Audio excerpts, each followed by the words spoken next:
as the roster begins to take shape.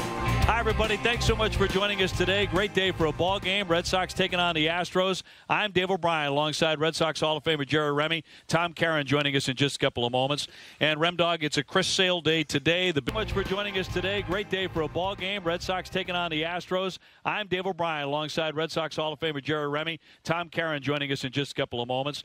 And Rem Dog, it's a Chris Sale day today. The big lefty on the mound as he gets his final tune-up in before he goes on opening day. It's always fun when Chris Sale's on the mound, and it'll be fun today to watch him pitch. And you know what the Red Sox have done with him this spring is have him really ease in to spring training. They started him with a couple of minor league games, just throwing a few innings on the backfields. He didn't make an appearance on the big field, till just about a week and a half, 2 weeks ago. So, Sale, they're trying to take it easy with him because last year they felt like he got tired toward the end of the season. The numbers will bear that out. Now, I will personally take those second half numbers. I mean, you look at 130 strikeouts and 86 2/3, but the fact is that dominance was not quite there the same as it was in the first half. So looking at those numbers, the Red Sox have decided to take it easy with Sale.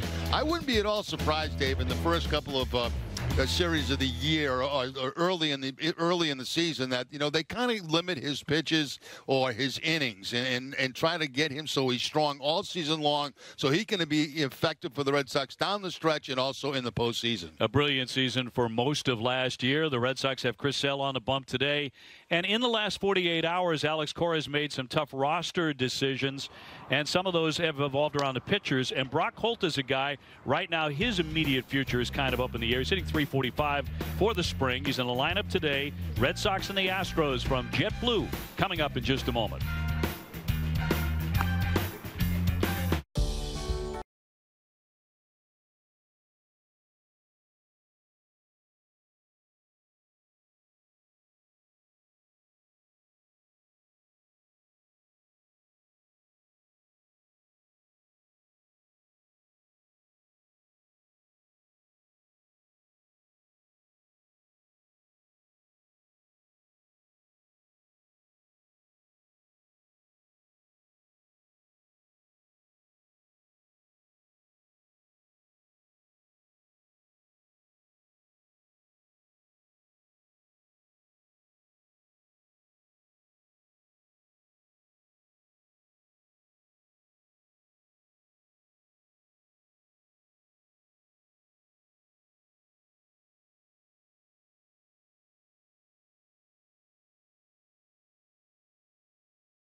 Spring training baseball, and the days are dwindling down to a precious few before the regular season next Thursday.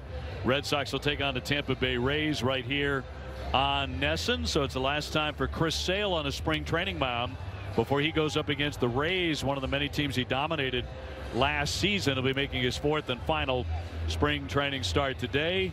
Great to have the Rem Dog, Jerry Remy, back in for his second spring training game. He's pacing himself. You did 3 hours the other day. Yeah. And it's always the next day, Jerry, how you feel the next day, well, as they say. Luckily, I had a recovery day yesterday, so I'm set to go. Let's go 3 more. Yep, you're ready to rock and roll. Red Sox taking the field against the Houston Astros. It's a big day for that young man, Christian Vasquez. We'll have more on that in a moment. Here's a look at the Houston lineup. The leadoff man, the DH today, is George Springer. He had 34 home runs last season.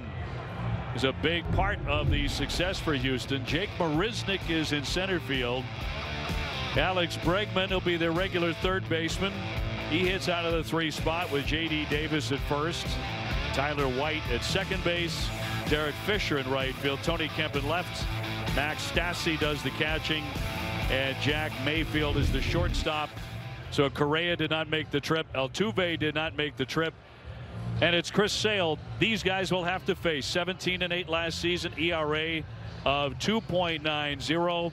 Also going to see Heath Hembree and Brandon Workman out of the bullpen today. Well, the Red Sox defense, they've made 24 errors in 28 games this spring. Brock Holt will be at third base, having a very good spring training. Xander Bogaerts at shortstop, Eduardo Nunez at second base, and Mitch Moreland, the first baseman.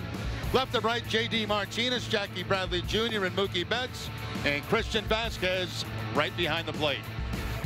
Some of the roster decisions are starting to come down, and Brock Holt is still a guy who wonders where he's going to be. Is he going to be on a major league club?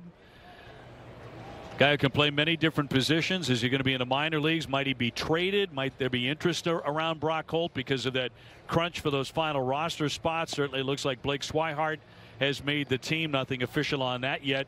It is official that Brian Johnson is going to start in the first week of the baseball season. He has made the rotation for the Red Sox. Eduardo Rodriguez is still a guy who is in the conversation to see what might happen with Eduardo, or at least was coming into the day yesterday. So we shall see where all of this shakes out. Drew Pomerantz, of course, with the injury to the forearm. And an interesting development is Christian Vasquez has been signed to a 3-year extension by the Red Sox. So congratulations to Christian. 3-year extension. Some of that salary is going to the Red Sox Foundation as a regular donation as well. That's a great thing for Vasquez. Obviously a guy that came up with a great promise as a catcher, went through Tommy John surgery, is back throwing as he did a couple of years ago before the injury, and offense has really improved over the last couple of seasons. Sale ready to get after it, and the first one in there for a strike as we're underway. Springer last year, 34 homers, 85 runs batted in.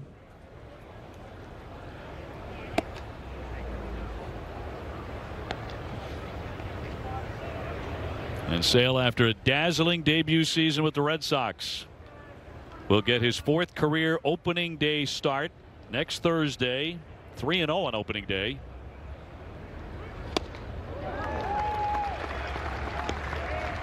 Good location with that pitch to the outside part of the plate against Springer that time. A fastball on maybe a changeup, I mean, at 87 miles an hour. We're in trouble if his fastball drops to 87.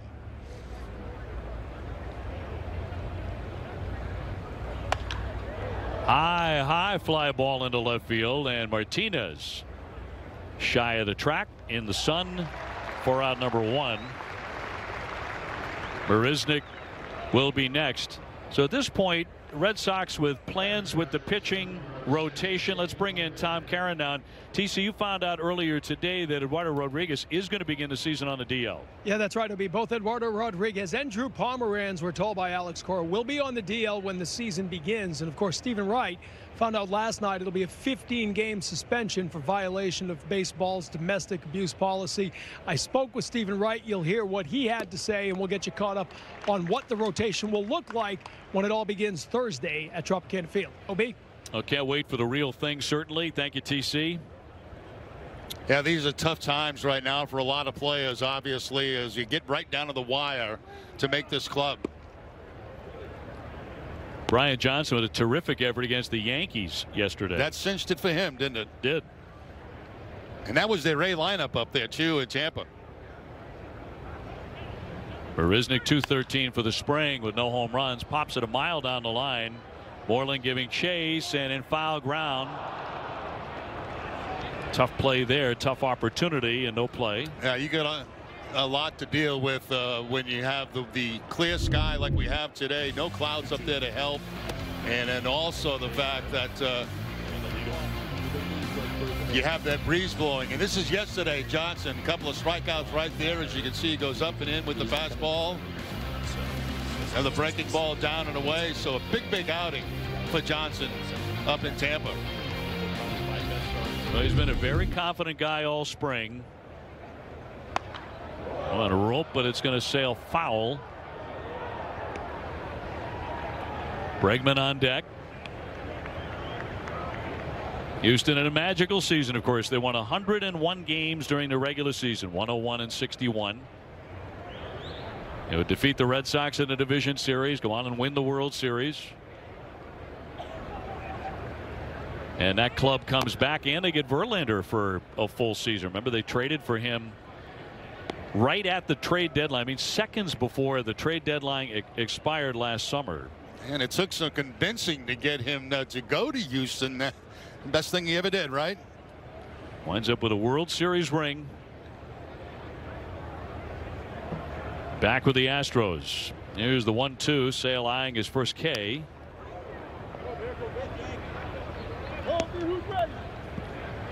A.J. Hinch, the manager, did a marvelous job with them last year. His bench coach, of course, was Alex Cora.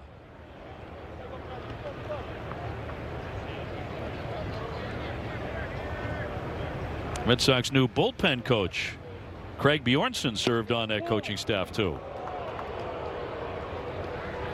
That didn't miss by very much. Trying to pick up that inside corner and had Marisnick jumping back and just missed the inside corner. Sale with a 2-2.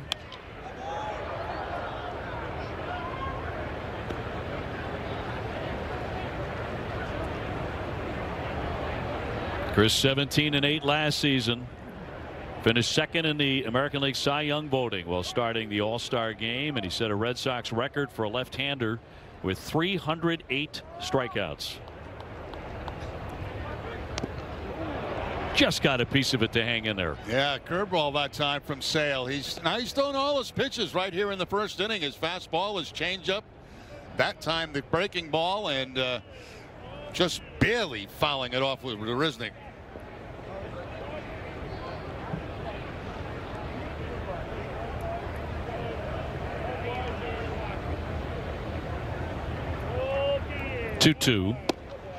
He's gone full on Marisnick. Making him throw a lot of pitches in this first inning.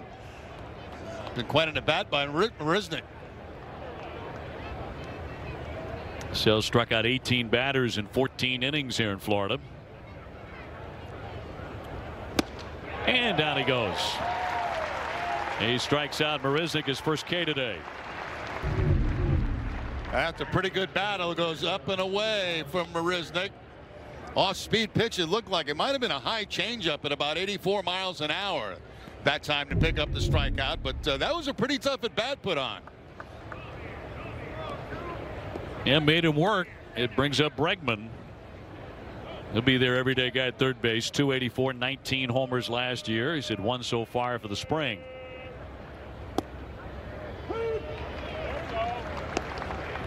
How about the postseason Bregman had for the Houston Astros? I mean, he really was special throughout the whole postseason. Well, a lot of them were.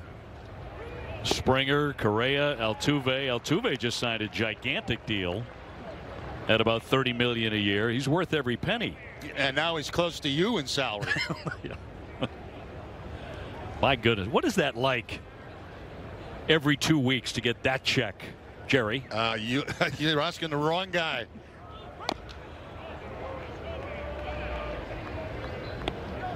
And is it true that major leaguers get paid only during the season?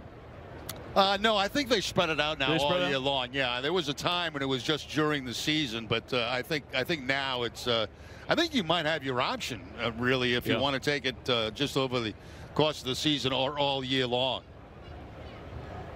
0-2. Can you imagine if you elect only to get paid during the season and you're earning $30 million a year, the size of that deposit? Well, like Manny Ramirez used to drive around in Cleveland with his paychecks inside the car. Uncashed, right. Yeah, they sent the clubhouse kid out to his car one day because he wasn't cashing the checks. And the accountant for the Indians was like, how come he's not cashed? They sent him out, look in the glove compartment, like 7 checks in there. Yeah, Manny didn't care. Hundreds of thousands of dollars. Nice problem. 3-2 on Bregman. Tried to go back door with the breaking ball that time, did Sale, and did not quite snap it off that time, and Didn't get the break that he had hoped to pick up the outside corner.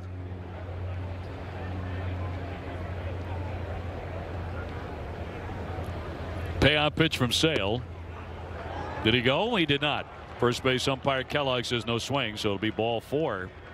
Fairly lengthy inning, certainly by Chris Sale's standards. And that's a rarity right there to see Chris Sale walk somebody. Take a look at the swing. Did he go? No, not even close that time. Good call by Kellogg down at first base. He was tempted. You're so right. 32 starts for Chris last season. 43 total walks. Yeah, unbelievable. You know, especially for a power pitcher like that. Yeah. Who gets great movement. J.D. Davis at first base today for Houston. He's hitting .365 with 5 home runs for the spring. But unlike Chris Davis of the Orioles, he's not bunting in his first at bat today. And he's got Brock Holt back deep at third base. They were trying to get Chris Davis a bunch of at bats because he hadn't played much this spring. And he bunted on his first at bat for an out. We were shocked. I was thinking, Dave, you know, we did that game a couple of days ago, and they tried it 3 times in that game where they tried to defeat the shift with the bunt. Not a bad idea to work on. Yeah, I think a lot of fans would support that idea too. Seeing, you know, a cagey bunt once in a while drop down for a base hit by a slugger. Try and keep everybody a little more honest. Another check swing, but that's a swing and a miss by Davis. Yeah, awful tough to lay off that high fastball. And it's up around the eye area. You want to, you know, you see it so good, you want to swing at it, and it becomes almost an impossible pitch to hit. Upstairs around the shoulders, tried to control the barrel of the bat, could not. Vasquez asking for help, and he gets the strike call.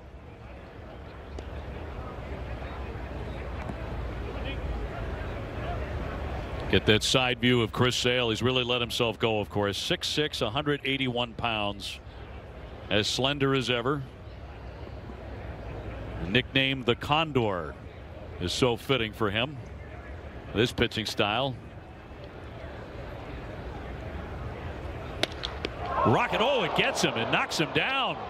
It caroms into foul territory. Sale is up, but he got hit by a rocket up the middle and now trying to walk it off.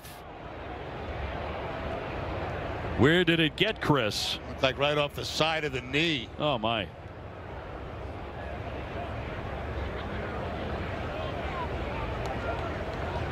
Well, you could hear that echo all around the ballpark. At least he's up and walking around. A great sign there. Let's see if we can pick up where there's contact. I couldn't tell. Couldn't really tell on that replay right there. Let's see if we see it here. The hip. That ball caromed all the way into foul territory. Well, this is frightening, and he very quickly got to his feet, but in considerable pain. A wicked line drive, base hit by Davis.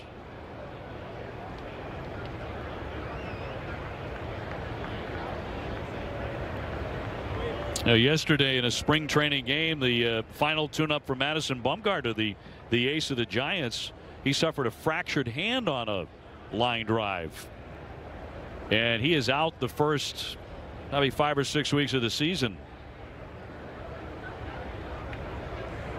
So obviously didn't get Sale on the hand or the arm, but a lot of concern here. Take another look and see if there's contact with Sale and where it might be. It looked like on that angle he might have just maybe twisted his knee or something as he goes down. I'm not sure if the ball made solid contact with him. I hate to speculate on this, but from that replay it certainly looked different. They're not going to take any chances, that's for sure.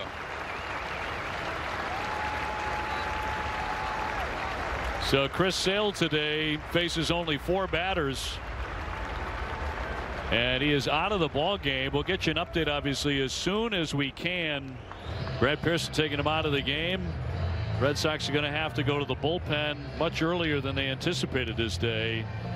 But it is a spring training game, as you said. No chances to be taken whatsoever And we'll have more in just a moment here from spring training at JetBlue Park in Fort Myers.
All right, well, tremendous concern there, and we'll get you an update as soon as we can on the status of Chris Sale, who appeared to walk into the dugout just fine.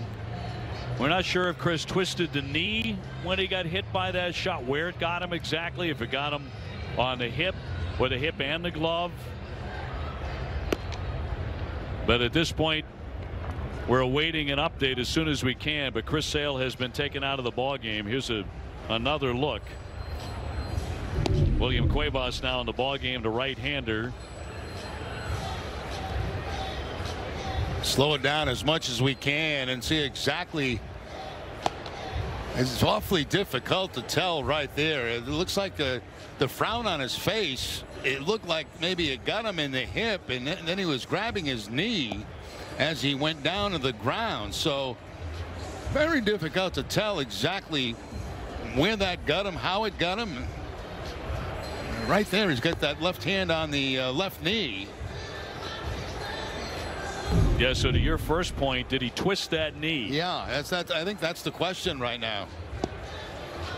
So William Cuevas will take over in an emergency capacity here. And about to face Tyler White with a couple of men on base. We're talking about the rotation a lot, where it stands as we get ready for opening day. And for more on that, let's toss it down to TC. Yeah, thank you, Dave. I'm not sure there's a scarier statement you could make than Chris Sale leaving the game in the first inning after getting hit by a line drive. And it happens with the Red Sox already dealing with injuries in that starting rotation. As we said earlier, manager Alex Cora telling us today that Drew Pomeranz will begin the season on the DL. Eduardo Rodriguez will also be on the DL when the season begins. Stephen Wright, they think, will be on the active roster, not on the DL when the season begins, but he'll have to undergo that 15-game Major League Baseball suspension. So where does that leave the back end of the rotation? Well, Brian Johnson has earned a start to begin this. He'll be part of that 5-man rotation. And then it comes down to 3 interesting guys. You've got Hector Velasquez, who we've seen at the Major League level, Justin Haley, and Marcus Walden. Now, those 2 players, those 2 pitchers, not on the 40-man roster, but they have certainly opened some eyes here at camp. So they'll have to patch it together. One thing to note, though, guys, you start the season with 6 games in a row, so you need that number 5 starter for the first game in Miami. But if you look at the off days scheduled into the rotation after that, you don't need that number 5 starter again until the 16th of April. That's the 14th game of the season. So whoever makes that first start as the number 5 man really only has to make 1 before they start to deal with a 5-man rotation 2 weeks later or so. So plenty of time to figure that out, guys. They just need to make sure they got 5 men to make the starts when the season begins. And now we're wondering about Chris Sale, and we'll get you an update as soon as we can. Okay, Tom, I know you'll effort to do that. There's a look at that schedule. Yeah, kind of unusual to begin the season like that with no off day after opening day or somewhere in there. So it's 6 consecutive games. And then the Red Sox do have an off day, the home opener, and then another day off, and yet another one on the 9th. Well, that's one of the reasons we're starting the season so early this year, is the fact that more off days have been built into the schedule this year for the players. Brian Johnson right there. Brian knows he's on the ball club to start. Whether or not that will be in Miami or at Tampa Bay, that remains to be seen.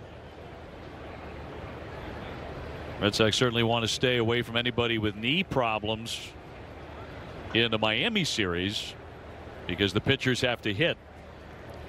Here's Tyler White, second baseman, number 5 man, and he'll lay off a strike from Cuevas. Yeah, Cuevas comes out and throws a breaking ball on the first pitch. He had to warm up. He had as much time to warm up as possible because of the injury to Chris Sale.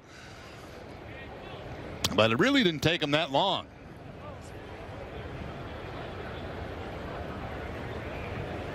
White hitting .225, couple of home runs this spring. He's driven in 8 runs, and he'll look at a strike. Nice job framing that pitch, pulling it back toward the corner by Vasquez. That pitch appeared to be outside with the fastball, but just a slight movement of the glove brought it back to the corner.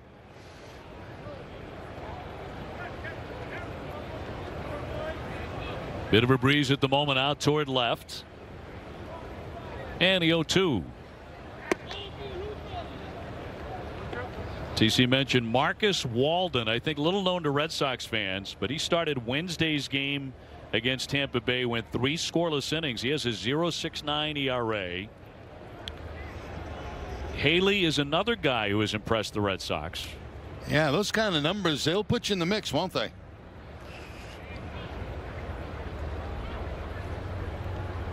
They lead at first and second. Cut on and miss. That was fairly nasty to strike him out and get out of the jam. An inning of much concern. Spring is coming. Be ready for the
Well, bottom half of the first inning, Red Sox and the Houston Astros. Here's a look at the Sox lineup. Mookie Betts, Eduardo Nunez, and Hanley Ramirez, followed by J.D. Martinez.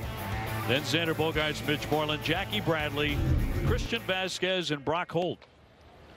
Here's the right-hander, Francis Martez. He is 6'1", about 225. He throws pretty hard. He's in the mid-90s, decent breaking ball. Look at his numbers from last year. ERA at 5.80, mainly out of the bullpen. Well, it makes you sick to your stomach. Yeah, it's certainly concerned right now in Red Sox Nation with Chris Sale leaving this game in the first inning. And, you know, it was so hard to tell exactly where that ball hit. The thing that I look at is him grabbing his knee after, and that concerns me. 0-2 to Mookie. And hacking down he goes. Wow, that's a pretty live fastball right there, 94 miles an hour. One more look at that line drive to Chris Sale, and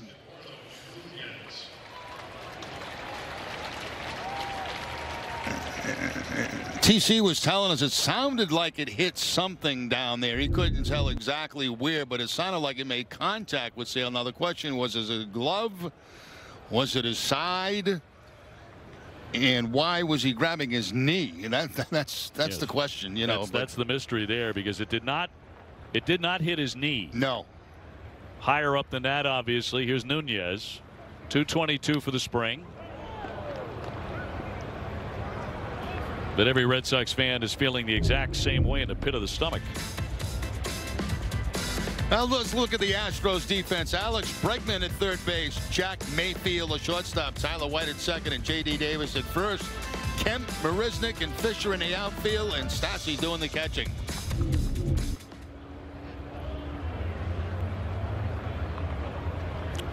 Hanley on deck. And a pop-up into right. Fisher coming in. Very shallow right field for the second out.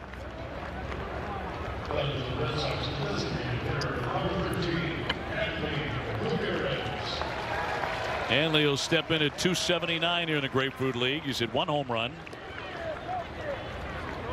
Very much like Mookie Betts, he got off to a chilly start, but he's swinging it pretty good lately. 370 in his last 9 games. Will be the number 3 man in the lineup at the top of the season in front of J.D. Martinez, who's on deck. J.D., a former Houston Astro.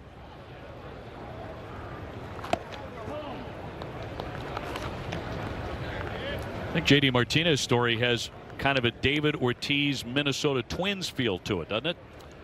You know, they cut him loose. Yeah, it does. It really does. And he's come back to be a star with other teams, as David did with the Sox after the Minnesota Twins said goodbye to their eternal embarrassment.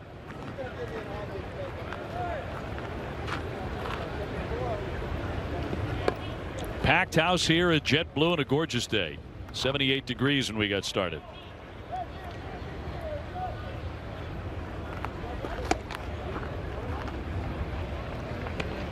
Thing about Chris Sale, when he takes a shot like that, there's not a lot of meat on the bone with Chris, as we were talking about. Well, there's such little reaction time when that ball's hit back to the box. Those pitches are so vulnerable to line drives that go right back to him. You just almost don't have time to get set. Yeah, he had no time. Fly toward the stands. Fisher creeping over and bobbles it, and he drops it in foul territory. A tough play down there with the stands jut out down the line. Yeah, he started to go to the stands that come almost on the field of play right there, and he reaches out with a desperation grab and right off the webbing of the glove.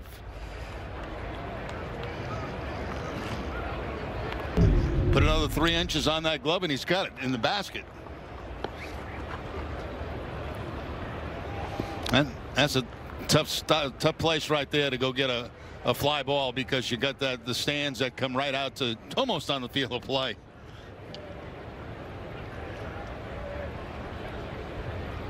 Martez with a 3-1. And he walked him. And Ramirez aboard in front of Martinez.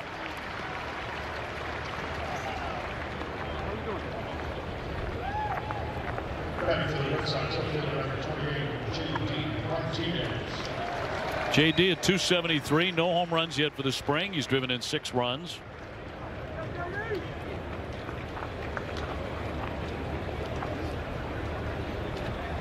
On his 7th major league season. He's 30 years old. So right in his prime. Again, another team here, the Astros, that are putting the shift on in the infield. 3 men on the left side of the infield. So if he pulls the ball on the ground, they expect him to hit in that direction. If he lifts the ball, you can see they're shading him in the outfield to the opposite field. Swing and a miss. Yeah, fooled on a breaking ball that time. Slider. JD spent most of 2013 hurt with Houston. They let him go after that. Detroit quickly signed him. He hit 23 home runs that year, 38 the next year. Looped into left center field. That'll drop down for a base hit. Hanley taking a turn. He's back to the bag at second. So the Red Sox have something brewing. 2 on and 2 out here in the first. Well, the benefit of making contact, down 2 strikes, no balls, 2 strikes, make contact, something good might happen, and this time it does happen. Drops it right in front of the center fielder, Marisnick, for the base hit, keep the inning alive, and give Bogaerts a chance here to give the Red Sox a run.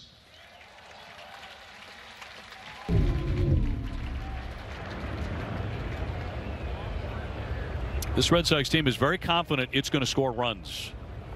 That this year will be far different than a year ago. Martinez has so much to do with that, of course, but so does the projection for guys like Xander Bogaerts and for Rafael Devers, who's not in the lineup today. Busted bat to center. Marisnick charging. Has to pull up. Here comes Hanley. The throw will be cut off on the infield. And the run is in. So the bat busting around the handle, but Xander will pick up the RBIs. Had a good spring with the bat. He came in hitting .324. Now you think about this inning, you know, 2 quick outs and then a walk to Ramirez to start things off. Now remember the drop foul ball, which also helped. That would have been the 3rd out of the inning. And now Bogaerts not wasting around. Wasting time, I should say, jumping on the first pitch that he sees, and he drops it right in front. Marisnick with the throw back in. If that ball was cut off, they'd have had J.D. Martinez at second base because he was about halfway between second and third. Ramirez starting it by taking ball 4. That brings up Moreland. You know, you hear that said all the time. You know, make sure you hit the cutoff man, and that's one case right there where if he hits the cutoff man, they're out of the inning right now because they had him. They had JD hung up between second and third base, but the throw went over the shortstop's head, and he was able to get back to second with no problem. Mitch hitting .242 with a pair of home runs so far in the Grapefruit League. And one of the more talked about at bats of the spring several games ago, he dropped down a bunt, which rolled down the line for a double. He bunted for a double. Well, that's the new game of baseball, right? Doubles and home runs. But he got a double bunting. With a big overshift at that time. I had a lot of bunt hits in my career, but never for 2 bases. I can tell you that. Never for 2 bases. Never. Stole second a few times after a bunt, but yeah.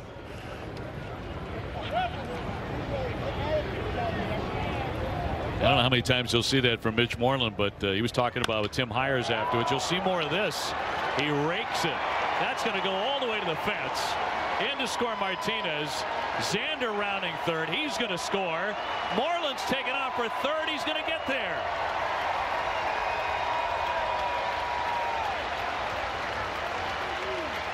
He's like, forget about that bunting stuff. I'll just go and rip a triple. See if they give him 3 on that. Now Moreland right here hooking the ball. They were shading him the other way in the outfield, so he had plenty of room. See where the right fielder is right there now? And he had no chance to get to that. And by the time he does track it down, Moreland's going to be on his way to third base. He took a look back. He made that decision by himself. No help from the third base coach. He didn't need it. He turned around, saw the ball in the corner, and just kept going. So the Sox with a 3-0 lead. Jackie Bradley the hitter. All of this happening with 2 down. And you go back to that drop ball on the pop-up that could have been the 3rd out of the inning.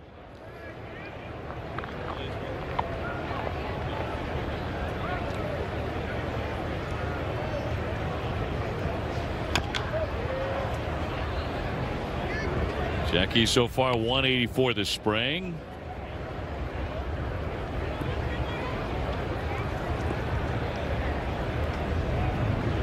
Poor throw from the right fielder, but it's a triple all the way from Moreland.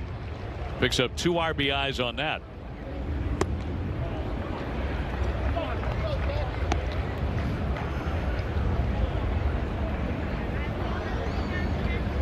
So Mitch has driven in 7 runs.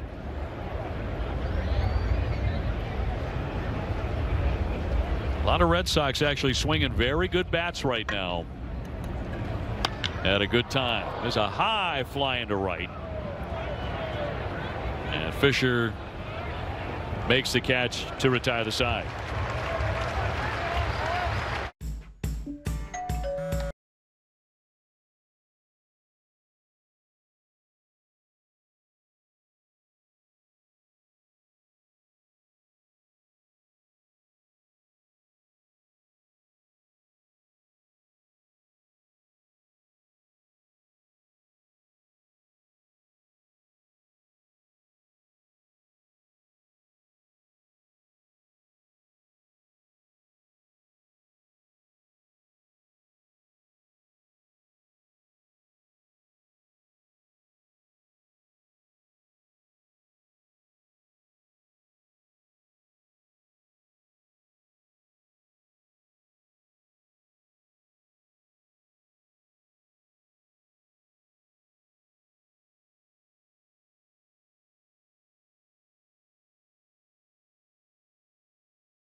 Red Sox spring training games on NESN are brought to you by Ace Ticket. It's more than a ticket. Visit aceticket.com or call 1-800-MY-SEATS. By Jordan's Furniture, the furniture store of the Boston Red Sox. And by Old Dominion, the official freight carrier of Major League Baseball and your Boston Red Sox. Fishing is good here in Florida. And a hit pretty good for Mitch Moreland these days. He's really had a good spring. Got himself a 2-run triple moments ago to put the Red Sox ahead 3-0. Of course, the big news at the moment is the condition of ace Chris Sale. And we're hoping to get an update pretty soon on his condition after getting drilled by, appeared to maybe get him around the hip or the thigh. We're not exactly sure. Hopeful that some of the glove was involved, but I'm not so sure. And then Chris was gripping the left knee. He did walk off under his own power, which was a great sign, and looked all right going down the steps, but that's easy for me to say. Here's the play again in the first inning. Knocking him on his back. That is a sight nobody wants to see. Base hit here for Fisher. It was quickly aboard against Cuevas, who came on to relieve Chris Sale. Let's go to Tom Caron. Well, B, as you've been mentioning, we're right around the corner from opening day, right? It all begins on Thursday. Red Sox have to get down to 25 men on the roster by then. They trimmed 7 players today, getting down to 36 on the active roster, most notably Zue Lin, the infielder, who we've seen quite a bit of. Roenis Elias also sent down, and Robbie Scott, the left-handed reliever. Obviously, that means right now that Bobby Pointer, who's had a terrific spring, is very much in the mix as the left-handed reliever in that bullpen. The deep short, Bogarts to Nunez. One tough turn, will not get him. Well, TC, I think you're right. I mean, Bobby Pointer was not looked at as a guy who was in necessarily competition for the bullpen mix coming into this camp, but he's pitched so well. An ERA of 0.96 in 9 appearances, and if Alex Cora is going to take a left-hander, that might be the guy.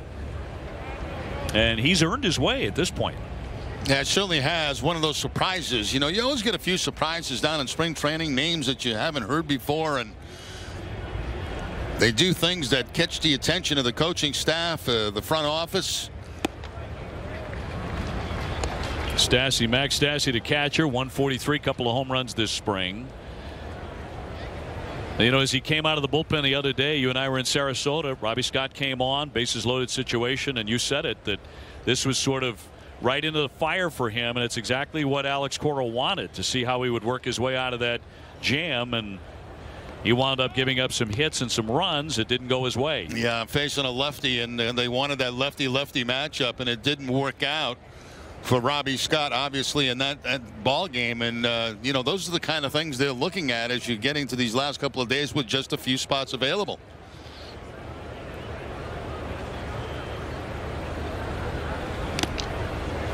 Foul tip to the mid. It's got to be a wonderful day for Christian Vasquez. Oh yeah, oh yeah. Very nice day. New 3-year contract. Yeah. Plus an option year, the club's option for a 4th year.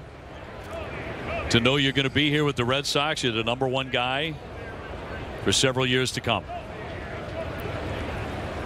Worked his way back from Tommy John. And had an outstanding year last year. Hit .290. You know, good for him. He's a quiet kid. He works hard. He worked very hard to get back from surgery. He wasn't quite the same thrower when he came back initially, but he's back to where he was prior to the surgery. He's made himself into a good hitter. Moves the ball the other way. Can play hit and run with him. And just a good all-around baseball player. A strong arm, accurate arm. Red Sox very lucky to have the catching core they have. Certainly looks like Blake Swihart has an excellent chance to make the ball club, and he's a third catcher. The 1-2 rolled foul.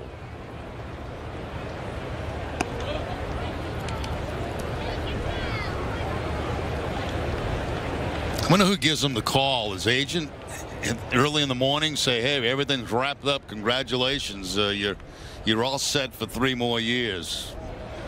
Pretty good. Nice phone call to make. Yeah. Whoever made it. Yeah, I think his agent. Possibly Dave Dombrowski, you know. He and Dave addressing the media earlier. The 1-2 to Stassi. Runner goes. Pitch down into the dirt. So Kemp safely into second base. That ball down in the dirt, and Vasquez trying to scoop that, and that's a very difficult play. Even if he makes it clean on the scoop, he's going to have a tough time throwing that runner out at second base.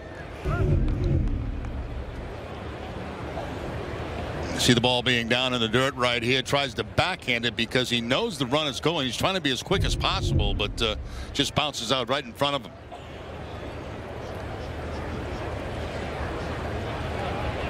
2-2 to Stassi. And he dropped in a dandy to freeze him with a breaking ball, and he struck him out. There's that slider right there to Stassi that he's used pretty effectively since being in the ball game. I mean, that ball completely fooled Stassi. He thought it was going to be closer to him than it actually was. You get the late break on the slider and just catches him looking. That'll bring up the shortstop Jack Mayfield. 317, 2 home runs so far here in Florida.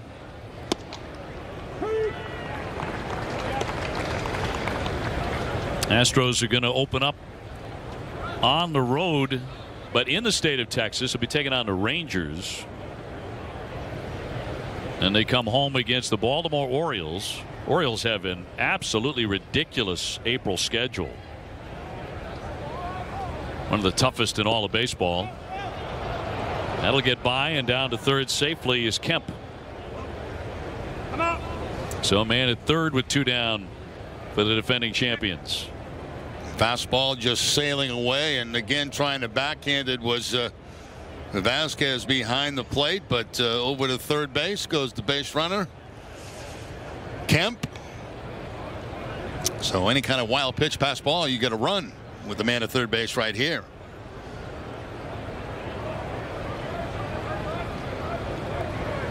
Cuevas steals a 1-1. Good breaking ball again. Off balance swing by Mayfield. Somewhere in that first week of home games, first week of April, the Astros will receive their World Series rings. 1-2, he went right back to it, and he got him. Back-to-back strikeouts.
Back here at JetBlue Park, Red Sox leading 3-0. But the big news, of course, Chris Sale coming out of the game in the first inning after getting hit by a line drive. The word from the Red Sox clubhouse right now is that it is a left hip contusion. So that would be a bruise, which would indicate that he did get hit up there in the hip area, as you guys indicated, guys. He will get further evaluation, so no word what that means just yet. But at least at this point, the good news, guys, is they're not talking about the knee. They're saying it's the left hip contusion. All right, TC, thank you very much for the update. Well, that would be good news if that's the case, and it is the hip. You know, well, that's going to hurt, obviously, for quite some time. But the thing that scared me is when I saw him grab his knee, and thank goodness, you know, there's no report of a knee injury. Vasquez bloops this one to left center field, and it'll dunk down for a base hit. Well, I couldn't agree more. But just put such a damper on the whole day. You know, you figure this is just a tune-up for Chris. Pile up some strikeouts. He'll get all his work in today, and then he'll just, you know, glide on into opening day. But anything but after a very frightening moment. Well, he's still got the time, obviously, to get over that, and he'll make up those strikeouts on opening day. Now here's Brock Holt hitting .345. He swung the bat very well this spring. In fact, leading the Red Sox in on-base percentage at .472. Now the question is, will Brock be on the Major League roster at the start of play against Tampa Bay? Talk about that numbers crunch. Such a versatile guy who can do many things.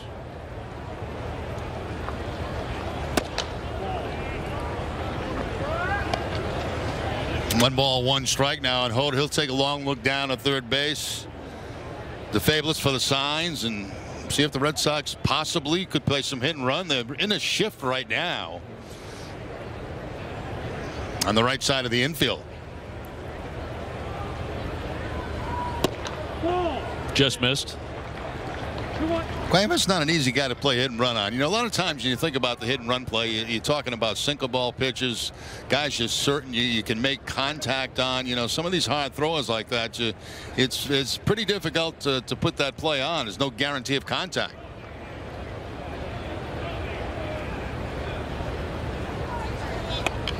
Bunting, good idea there with a shift on there and no one within an area code of third base. Yeah, sometimes you just get too anxious, you know, because what happened is Bregman went back after the first strike and he went back to that shortstop position, so that opened up a big hole over on that left side, and sometimes you get a little bit anxious. You got so much room that you can drop the baseball for a base hit. Too much time to think. Yeah, exactly. Now they stay in that shift and he beats it with a base hit into right center. Vasquez to second. Brock has really looked good at the plate all spring. You know, he to me, when I saw him when I first got here in spring training, is so much bigger than he was a year ago. He really bulked up, and he's having a great spring. There's that line drive and defeats the shift that time with the line drive base hit. There's an awful lot to like about that guy in your clubhouse and the ability to play so many different positions. I know. I really find it hard to believe that his name has been thrown around and trade possibilities or not even making the ball club, because, you know, he's healthy now. He looks better. Everything about him. First and second for Mookie Betts. Mookie struck out first inning. And he's played a lot. They've played him all over the place. Yep. This spring. Yep. He and Blake Swihart played so many different positions. Sam Travis hit another home run yesterday. Yeah, he's just mashing the baseball. He's got 6. And Alex Cora's already said he's not going to be able to carry him. That one roped into left field. Kemp on the move, though. Runners go back to first and second. Pretty good swing for Mookie. He is 0 for 2. Yep, good solid contact by Betts. That's all you can hope for, really. Put a good bat up there, and Betts did that with the hard line drive, but to right at Kemp in left field. Vasquez at second, Holt at first for Eduardo Nunez, who flied to right his first time up, 0 for 1. Red Sox facing hard-throwing right-hander Francis Martes. They're going to begin the year with him in the minors. They'll start him out at AAA.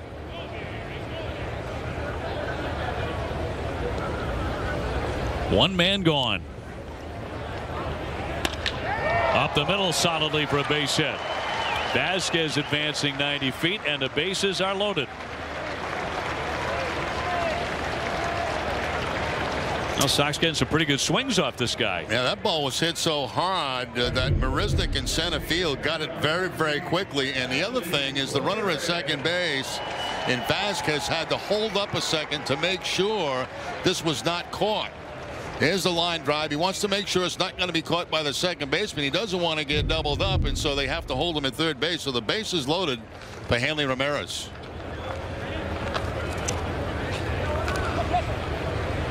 Hanley walked and scored the first Red Sox run in the first inning. 242 last year. 23 home runs. He later admitted both of his shoulders were aching most of the season. Did have surgery on the left one last October. And says he feels much better.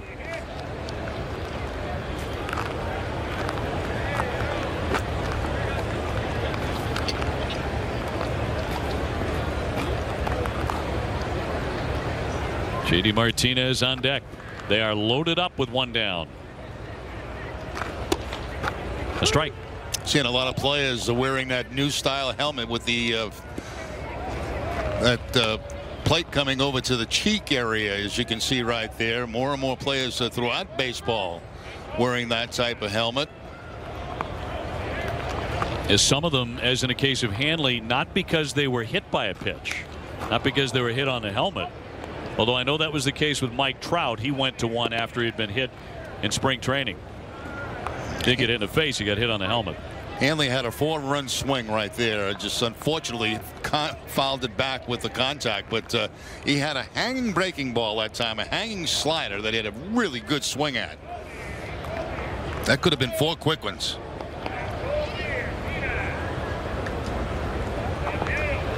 Hanley was Mr. Extra Innings last year. He ended a number of games for the Red Sox in extras with a big hit. And the fastball in.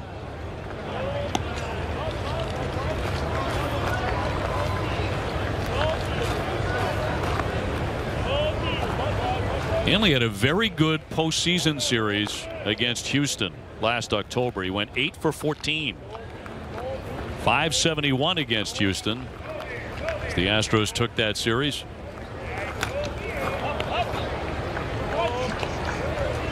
Another good pitch to hit right there. That fastball up just about let it high, and Hanley's had a couple of nice swings. One on a breaking ball, that time on the fastball, but continues to foul it straight back. That's kid William today. I said, I want to see 2 home runs to the opposite field from you today, and he says, no, straight away center field, straight away center field. At least he's thinking in that direction. Yeah.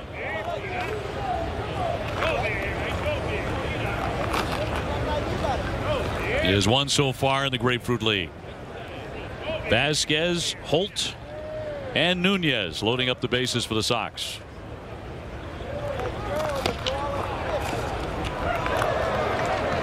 Carlos Fabulous, the new third base coach. Bit of a bobble there, so still needs a little more spring training.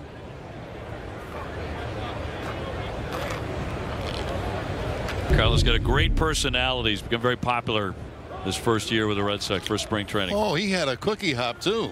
Yeah, got to make that play. Yeah, man, that ball bounced right into his hands and then quickly out. He may hear that. He may hear a couple things. Gets back to that dugout. Check swing, and he went. According to the home plate umpire Graham, and he rings him up. So that'll be strike 3. Hanley's going to walk away very unhappily. Yeah, let's take another look at that. On first look, I did not think that he did go. He did go on that. Now let's take a look on replay, and that may show something different. It's a breaking ball away. Ooh, that's really close. But he might have flicked those wrists right there, but awfully close. And you think it's maybe it's one that would help if you got some help from the first base umpire on that. Yeah.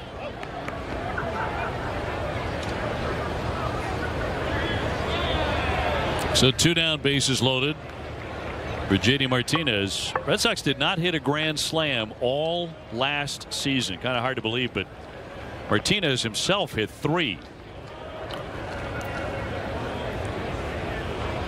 Well, with Detroit and Arizona.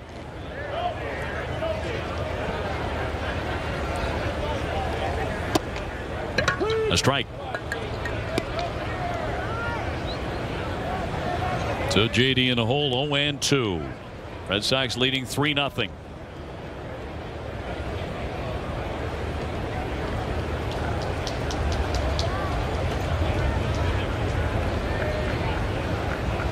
They lead all the way around. And he pops a foul. If you're just joining us, the big news today, big point of concern, Chris Sale was struck by a line drive in the first inning by J.D. Davis, the 4th batter he faced. Got him on the hip. He has suffered a hip contusion. He appeared to be grabbing at his knee when he came up. The Red Sox aren't saying anything about the knee at this point, which has to be considered promising. Although they also, on the tail end of that announcement, said further evaluation will be done. Not sure if that's on the hip or the knee at this point, but he did walk off under his own power and looked pretty good going down the stairs. But it was a rocket to get him, and it was a real hush around the ballpark. Dave Dombrowski and everybody else at that moment. Good job there by J.D. Martinez to foul that pitch off. That's a pitcher's pitch on the outside part of the plate, and with the bases loaded, gets a piece of it to foul it off. Dombrowski was normally sitting in those seats just about every Red Sox game. 1-2 to JD Martinez, hanging in there. Yeah, he's cut that swing down a little bit with the 2 strikes, like he did back in the first inning when he picked up a base hit. Just trying to make contact. A lot of room up the middle to the right side of second base.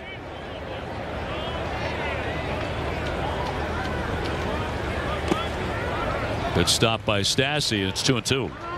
That's a good job by the catcher. That's a fastball, and that one quickly can get by you, but Stassi does a nice job sliding over and getting some glove on it.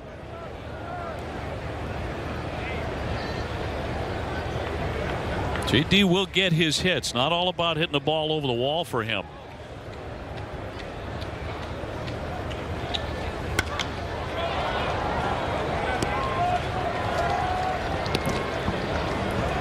Last year he hit over 300. 303. He's a 285 career hitter. He's batted 300 4 times.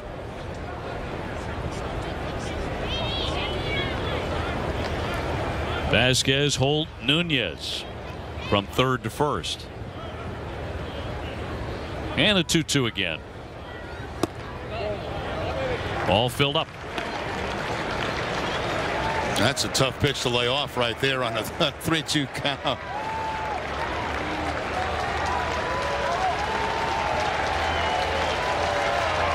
Crowd wants a big hit here at JetBlue. Into right center, Marisnick will track it down into the alley to retire the side. Sox leave him loaded. Sync Sox games with your desktop or mobile calendar.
NESN Next producer showcasing the next generation of New England's filmmakers.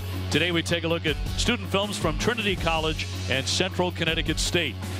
NESN Next producer presented in part by buyatoyota.com, Toyota's website for deals. Back at Fort Myers, Dave O'Brien alongside Red Sox Hall of Famer Jerry Remy and Tom Caron. Red Sox with a 3-0 lead on the Houston Astros. And Connecticut's own George Springer. Man, did he have a playoff run. All-Star last year, World Series MVP. Led off regularly for Houston.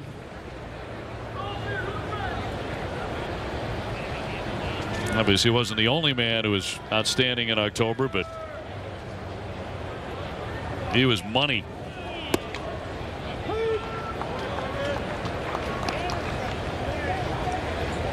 Springer ranked second in Houston history with 18 leadoff home runs.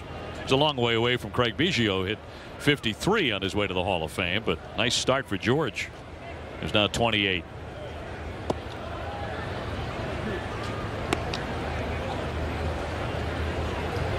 It's one of the reasons when you look at George Springer in the leadoff spot, a guy that can do big-time damage. I think that's why when Alex Cora took the Red Sox over, he wanted to immediately say, we want Mookie Betts in the leadoff spot. We want that same type of leadoff hitter who can quickly put a run on the board. Tags that one to center field, but it hangs up for Jackie Bradley sauntering over.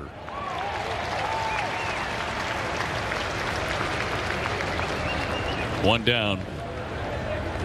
I think you're so right about the influence of the Houston experience for Alex Cora. I mean, he's got his own mind about a lot of things. He's got a terrific baseball mind, but so much of what he learned in Houston, he is going to transfer to the Red Sox. Yeah, for example, we just talked about Betts going back to the leadoff spot. The other thing is the way he's going to use Kimbrel, I should say, as a closer.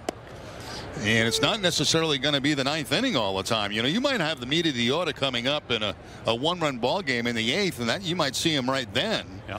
And then put together somebody for the ninth inning. They got some good arms in the bullpen, the Red Sox, and they've got guys that can come in and follow Kimbrel to close out a game. Well, you like that guy in the ninth inning most of the time. Yeah, no contact.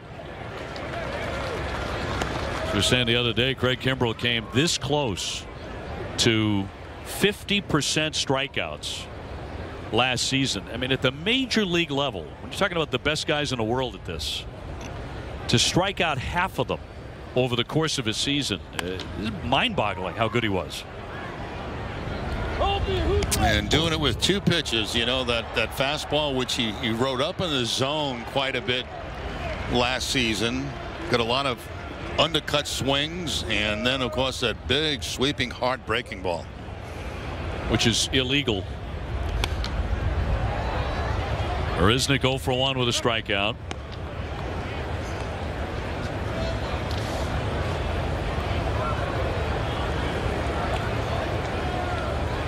This is the second time this spring Red Sox have met Houston. Astros took the first one 10-5. That was over in West Palm Beach, their new spring training facility there.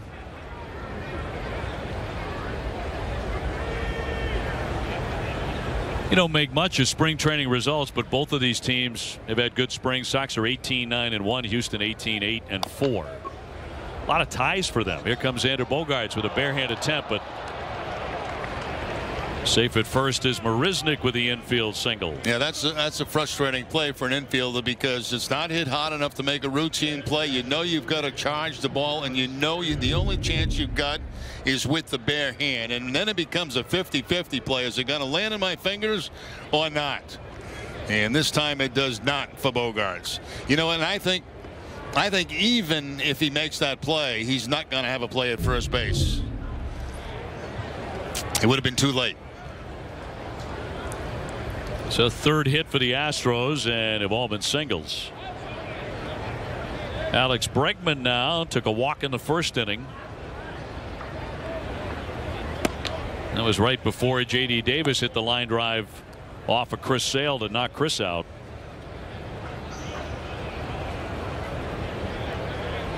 Bregman, pretty good power, 19 homers, 71 runs batted in last year, hit .284.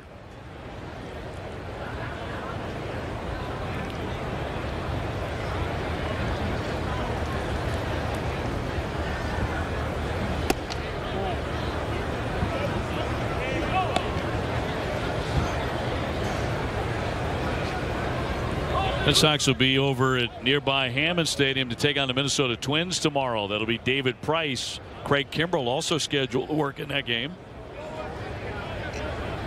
Matt Barnes as well. And then on Monday, the Cubs visit for the first of 2 games. Monday's pack day too, because we got that night game at 6 o'clock on Monday, and then you got the follow-up day game at 1 o'clock. So it's pack time for the road Monday morning. Sure. You were packed 7 days ago. I tried, but my wife wouldn't let me do it. Although I have hidden some stuff in the suitcase. In for a strike, 3-1 on Bregman.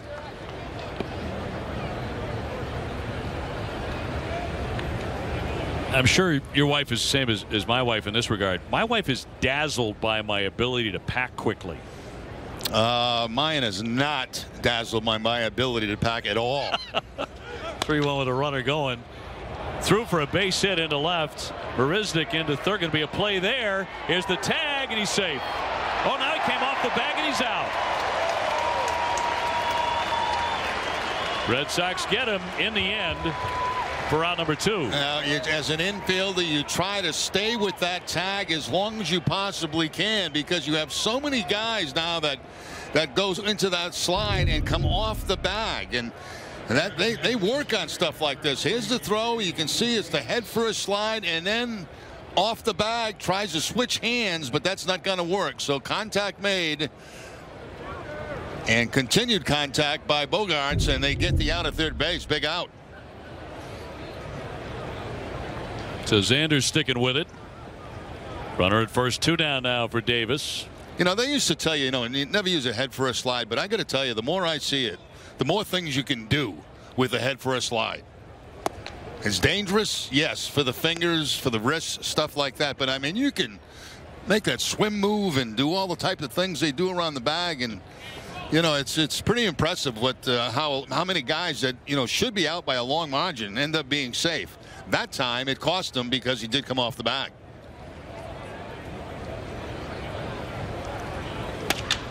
Davis back up the middle again, and on the ground this time, and Bogaerts will get that certain out at second base. Spring is coming.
Don't miss Wally's opening day tomorrow after the Red Sox game. Wally the Green Monster brings to life this animated special full of humor the whole family can enjoy. Gear up for opening day.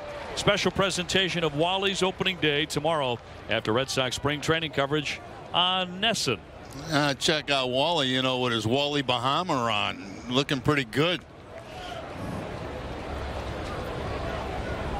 And Xander Bogaerts to lead off here. An RBI single in the first inning. Sox ahead 3-0. Good spring for Xander, hitting .342 with a pair of home runs.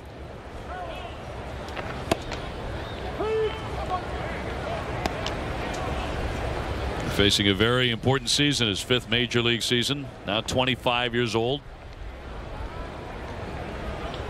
Numbers down last year by 21 points in batting average, 11 homers, down 11 homers, off by 27 RBIs. So, and one of the problems last year for Xander is he had to play with the bad hand, and tried to play through it. Very difficult, and was not the same hitter, obviously, because of the injury.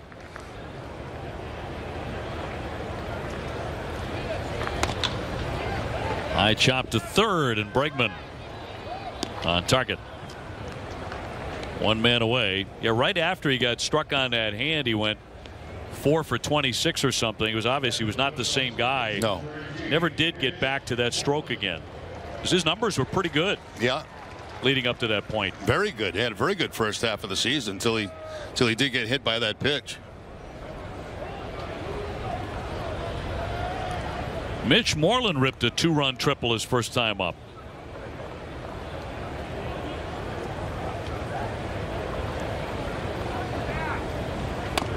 He's bunting again, and he drops down a dandy for a base hit. We talked about his bunt for a double the other day. He does it again, a base hit. Yeah, it's a gimme. You know, it really is. And you notice what Moreland does. He doesn't rush. He knows he's got all kind of time down there, so it's almost like he's squaring around for a sacrifice and just pushes it down that third base line where there's nothing but green grass. All he's got to do is get it by the pitcher. That makes all the sense in the world. This is a guy who can hit home runs, but if they're giving it to you.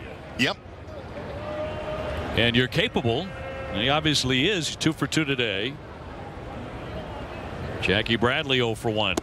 And he'll bring back a technique in the game that has been kind of lost, really. And you know, I think it's by design with a lot of ball clubs, because the shift, so many teams shift, and they shift on almost every player now. There's so much open green grass. You know, you would think that guys would be working on that all the time, and more guys are doing that now. It's a gift. Boy, so many things have changed in terms of hitting approach over the last few years. Coming on home runs and launch angle and swing of the fences, and home runs obviously up, and strikeouts through the roof. And now it's kind of turning back, at least in some quarters, to, hey, if I can do this, if I can help my club by getting on base, dropping down a bunt, I'm going to do it. Davis firing down to second for the forced play there. 2 gone. And we've already seen it here in spring, where guys you would not expect to drop down a bunt are doing it. Not all the time, but they're doing it when it makes a lot of sense. Well, and this is the time to practice it, you know, and that was perfectly executed by Moreland, because what happens is, you know, we talked about panic sometimes and how guys try to rush their bunt. And that time, you know, you don't have to rush it. It's almost like he was squaring around for a sacrifice, because if you make the bunt down on the grass somewhere toward the third base line, nobody can make a play on it. So there's no need to rush. Vasquez with a single his first at bat. 1 for 1 today, and today Red Sox announced they've extended his contract for 3 years with a club option for a 4th year after that. So through 2021 for sure.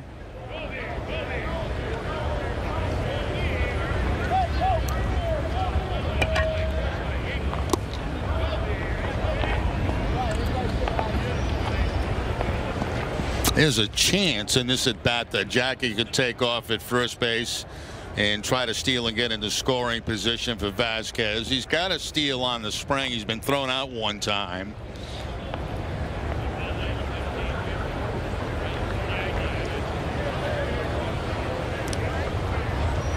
Martez checks him, 2 down.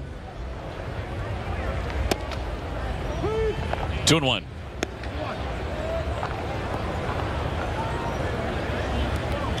Monday the Cubs are in town. Rick Porcello will get that start. Rick's last one before the real thing for him.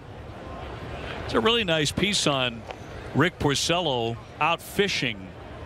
Stan Grossfield of the Boston Globe did it several days ago. Some terrific photographs as well. And that's going to be a strike. He's a pretty darn good fisherman too.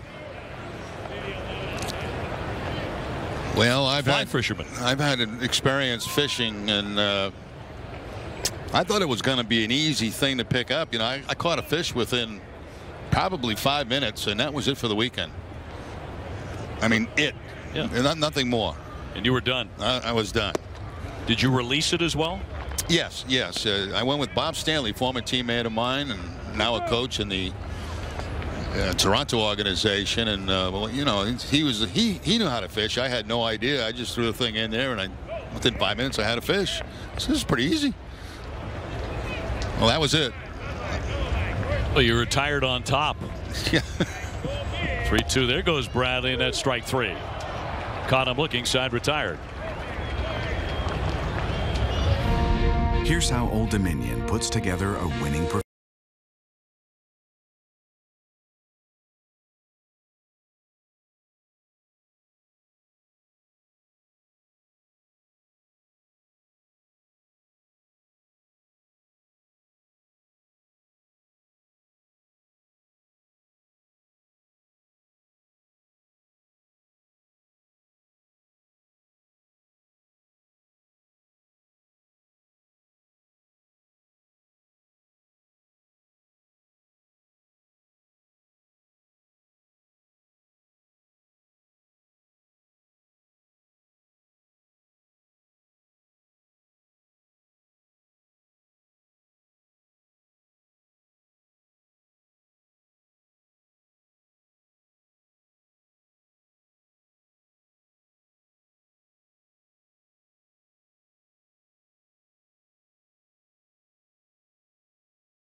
Top four, Sox leading Houston here 3-0. Jerry Remy, Dave O'Brien, Tom Caron with you.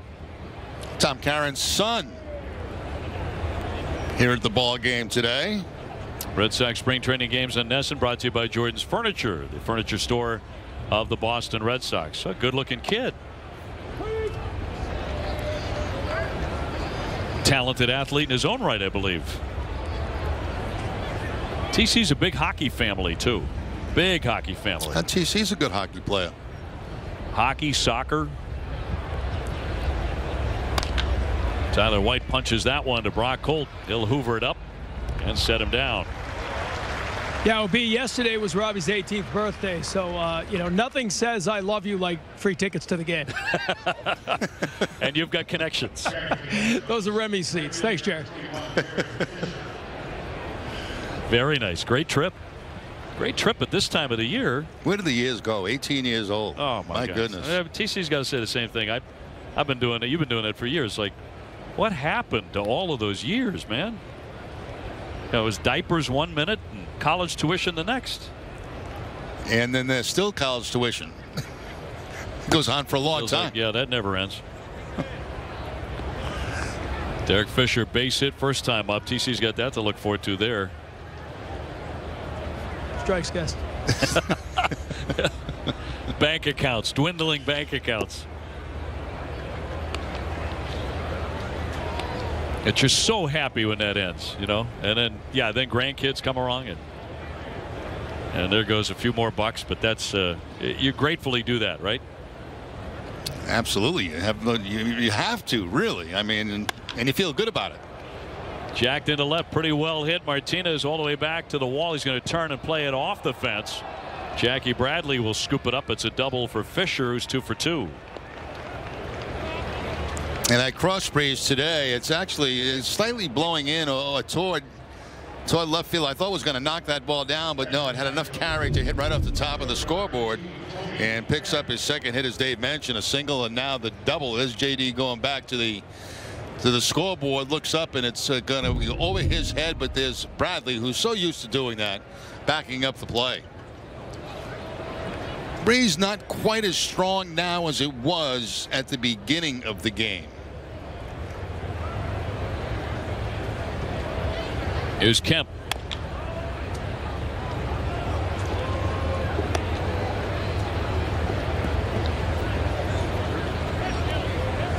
The fans again packing the ballpark on a 78-degree afternoon. Just a handful of games remaining, though, here in spring training before the Red Sox go over to Tampa Bay and take on the Rays Thursday at 4 o'clock for the season opener. I'll be at the ballpark about 8 o'clock that day. Opening day. 4 o'clock start. People think you're kidding. You're going to be there at 8:15. I will be there early. I will be there early. On time to me is late. 1-1 high throw down to second base by Vasquez and will not get him. Now he's in some pain, twisting up behind the bag. Fisher got back. He was safe, but he's in pain. Looks like he jammed an ankle going back into the bag. Yes. Boy, you hate to see these things as you get close to the season. Here's the pickoff throw. It's going to be to the second base side. By the time Bogarts gets that tag around, he's already hit the bag with his foot, and then it rolled over, as you could see.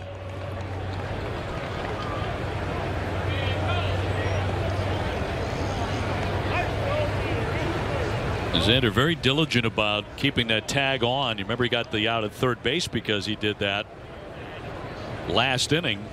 Fisher hobbled. Trying to walk it off, but I don't know. It looks like Hinch may want to take him out of the ball game.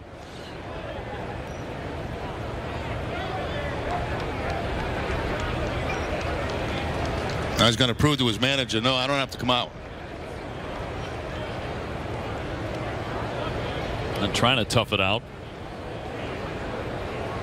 Well, it's been a rough day today. Chris Sale had to come out in first inning after he was hit on the hip by a line drive. Seemed to be promising news on Chris that Red Sox are referring to that as a hip contusion, nothing more, at least right now. And now for Houston, Derek Fisher got twisted up at the bag and obviously an ankle. Yeah, I think Hinch is going to get him out of this game right now as Fisher starts to head back to the dugout.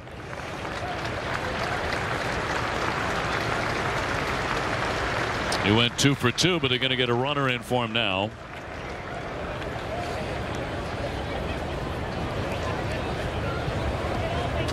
Astros played the Twins over at Hammond yesterday, and they stayed overnight. They're going to bring in number 65. That would be Ronnie Dawson.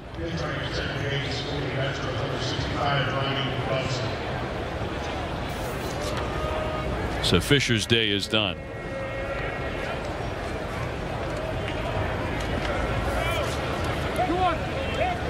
You count 2-1. Cuevas has actually looked pretty good since he came into the ball game. A little flare into left field. Martinez got twisted around and he made the play. Had some carry on it. He got to it on the warning track. 2 down. Yeah, almost got spun around the wrong way that time as he turned to his left and quickly back to his right to make that play on the warning track. Played a lot of left field this spring, has J.D. Martinez. We're going to see some rotation around between Hanley and Mitch Moreland, J.D. Martinez, between DH positions, first base, outfield. Up high on Stassi. It falls under that category of a good problem to have, trying to get all of those guys at bats. And Alex Cora plans to, when he does rest Jackie Bradley, he plans to move Mookie over to center field, and on the road play Martinez in right field. At Fenway, play him in left field when they do that. Snatched up by Xander Bogaerts to retire the side. On an all-new episode of the award-winning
Red Sox fan spring training is here, and on MLB.tv, watch select spring training games live on your favorite supported devices.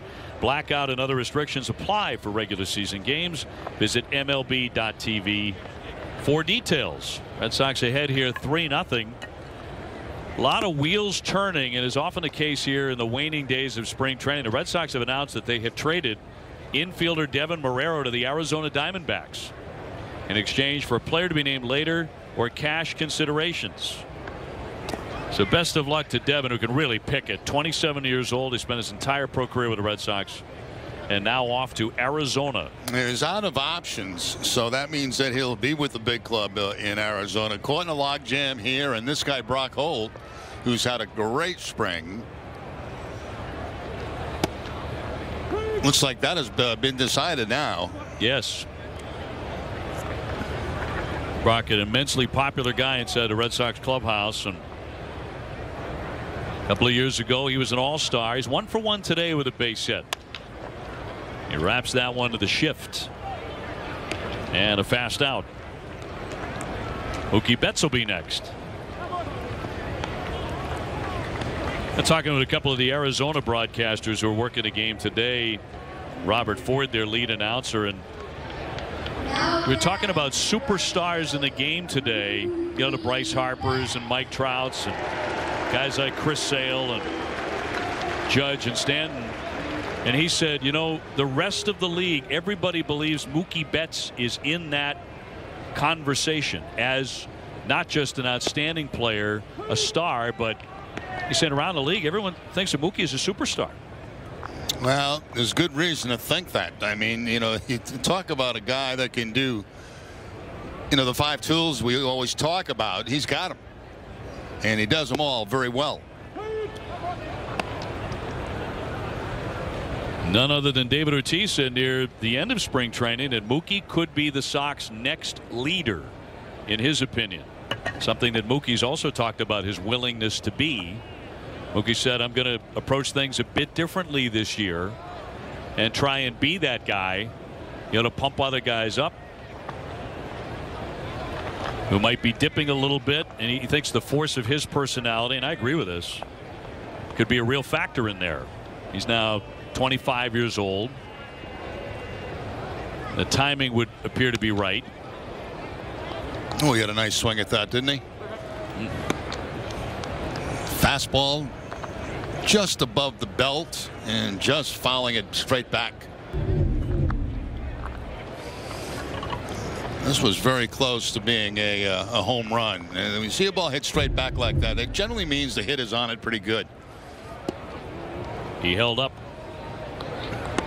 Well, you know, getting back to that subject you're talking about, Dave, you know, a guy that now has a few years experience at the big leagues and the kind of player that Betts is, I mean, he knows he's a good player, you know, and so do all his teammates.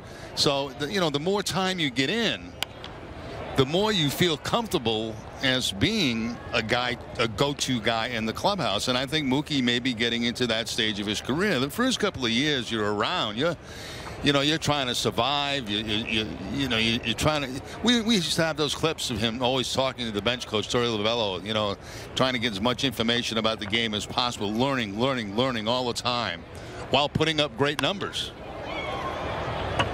Center fielder is Kemp now. He's moved over from left field. Dawson now in left, and makes that catch for the second out. You know, and timing is a big part of that. Like, when is it appropriate to start being that guy or trying to be that go-to guy? For example, when the press comes in after the game, you know, which locker do they go to? Yeah, you have to have a person, you know, in Boston who's comfortable, obviously speaking to the media, and who's honest with the media, you know, because that's, you know, the best way to handle things, in my opinion, was always to say, look, I messed up. Okay, how can you, you know, I mean, you can't say any more except I messed up. I did. You know, you don't have to go into this big long dissertation on you know, why it happened. It's just plain and simple. And people know it's a tough game to play. Exactly. So really, it's the toughest game to play. So everybody messes up once in a while. But yeah, that willingness to stand up and say so. That one flared down the line. Nunez tucked it in there, up against the side fence. He'll be content with a single. Coming with 2 down. Eduardo is 2 for 3 today. I'll tell you what, a quick story. I was named a captain of the Angels at a very young age, and it was too young for me. I mean, it just didn't feel right. I was in my second year in the big leagues, and here's a bunch of veterans around me, and you know, what am I supposed to say to them? I mean, I'm still getting my feet wet at the major league level, And, you know, the reason I was named captain, I think, is because the way I played hard. I played like Pedroia did. And I think it was more like to lead by example. But I didn't know how to handle that position. I really didn't. Runner goes. Here's the throw down. And in time to cut down Nunez. And that's it for the Sox. This is what I think the big issue with the team is. There's too many young guys. There's too many out there who are running around who don't know what they're doing.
The Jim Beam dugout suite, the first and only field level private space at Fenway.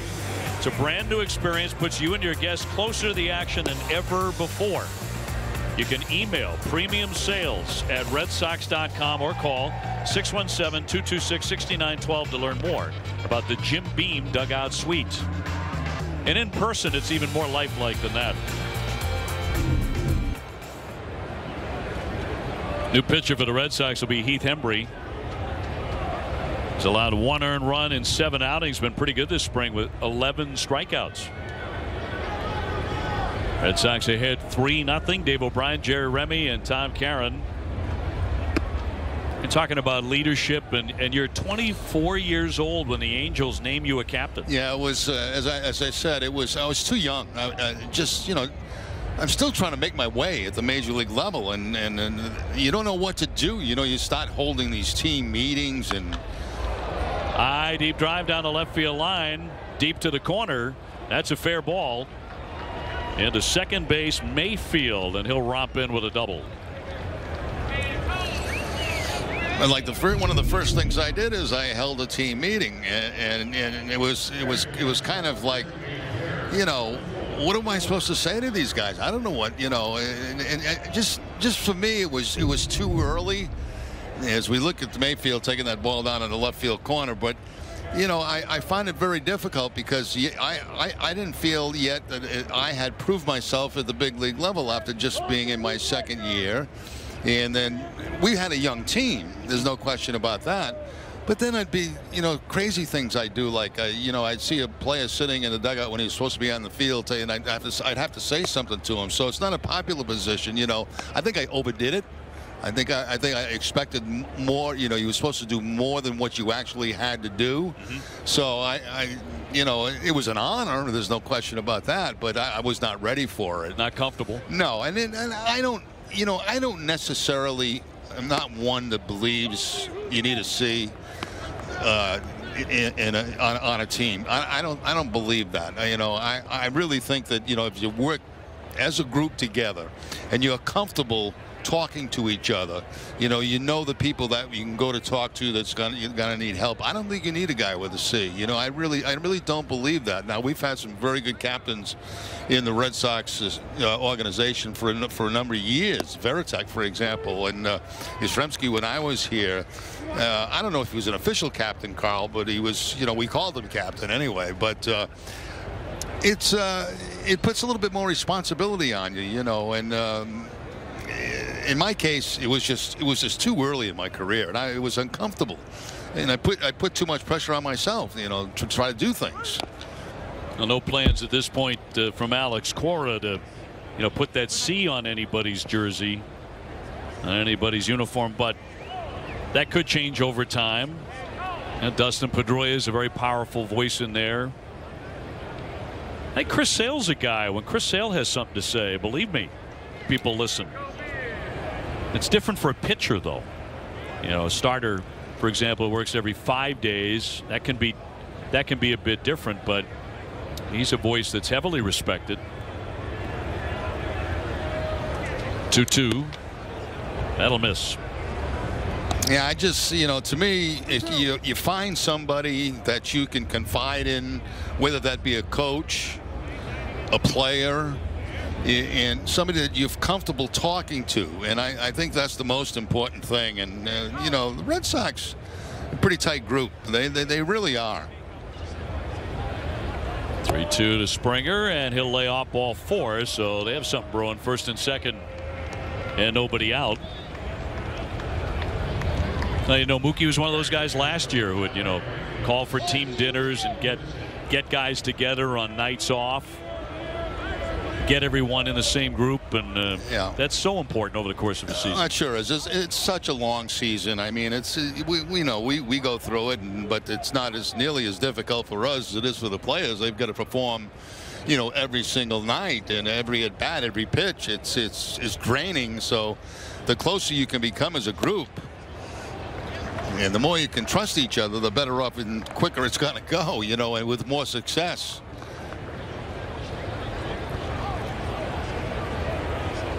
And it's not a role for everybody, is it? I remember talking to Nomar Garciaparra years after, he had left the Red Sox and after he'd retired and become a broadcaster. And he said, I always looked at Mo Vaughn as that guy. Mo was the guy everybody went to after a tough loss or a controversy with the Red Sox. And he said once Mo was gone, everyone was starting toward my locker. And he said I was not comfortable at all. It was not. He was not cut out to be a captain. Mm-hmm. Certainly not for everybody, but Mookie seems to covet the idea of being a leadership guy. Nomar, one time in the clubhouse, he wasn't a big fan of the media, and they had at one time they actually put down lines, taped lines where the media could not go in front of that tape, or you'd have to really pay for it, by some verbal abuse. Well, it was. He just wasn't cut out. It wasn't his style to be that kind of person, that kind of a leader. He didn't want to be that guy. No. I think he regretted that move to tape around the halfway through the clubhouse. Well, that's the line you cannot cross. If you remember the media. I hope he did regret it, because it was kind of an embarrassing thing, I thought, and I love Garciaparra. There's no question about that. But I thought that was really taking things too far, and it became a joke, really. And stand behind the line. I think he deeply regretted it. Fastball pumped in there, got him looking. That had some giddy up on it to Fan Marisnik. Yeah, 95 with that fastball from Henry to pick up the strikeout. Who you might notice had his hair trimmed since last year. He, along with Benintendi, have gone to the shorter hair look this year. That's analyzing from my point of view, and of course that's great analytics stuff. But Henry had real long hair. Now it's not quite as long, but you notice things like that. Yes, flowing locks are gone. Benintendi's tired of talking about it, I think. Like, let's talk about baseball. Bregman with a walk and a single.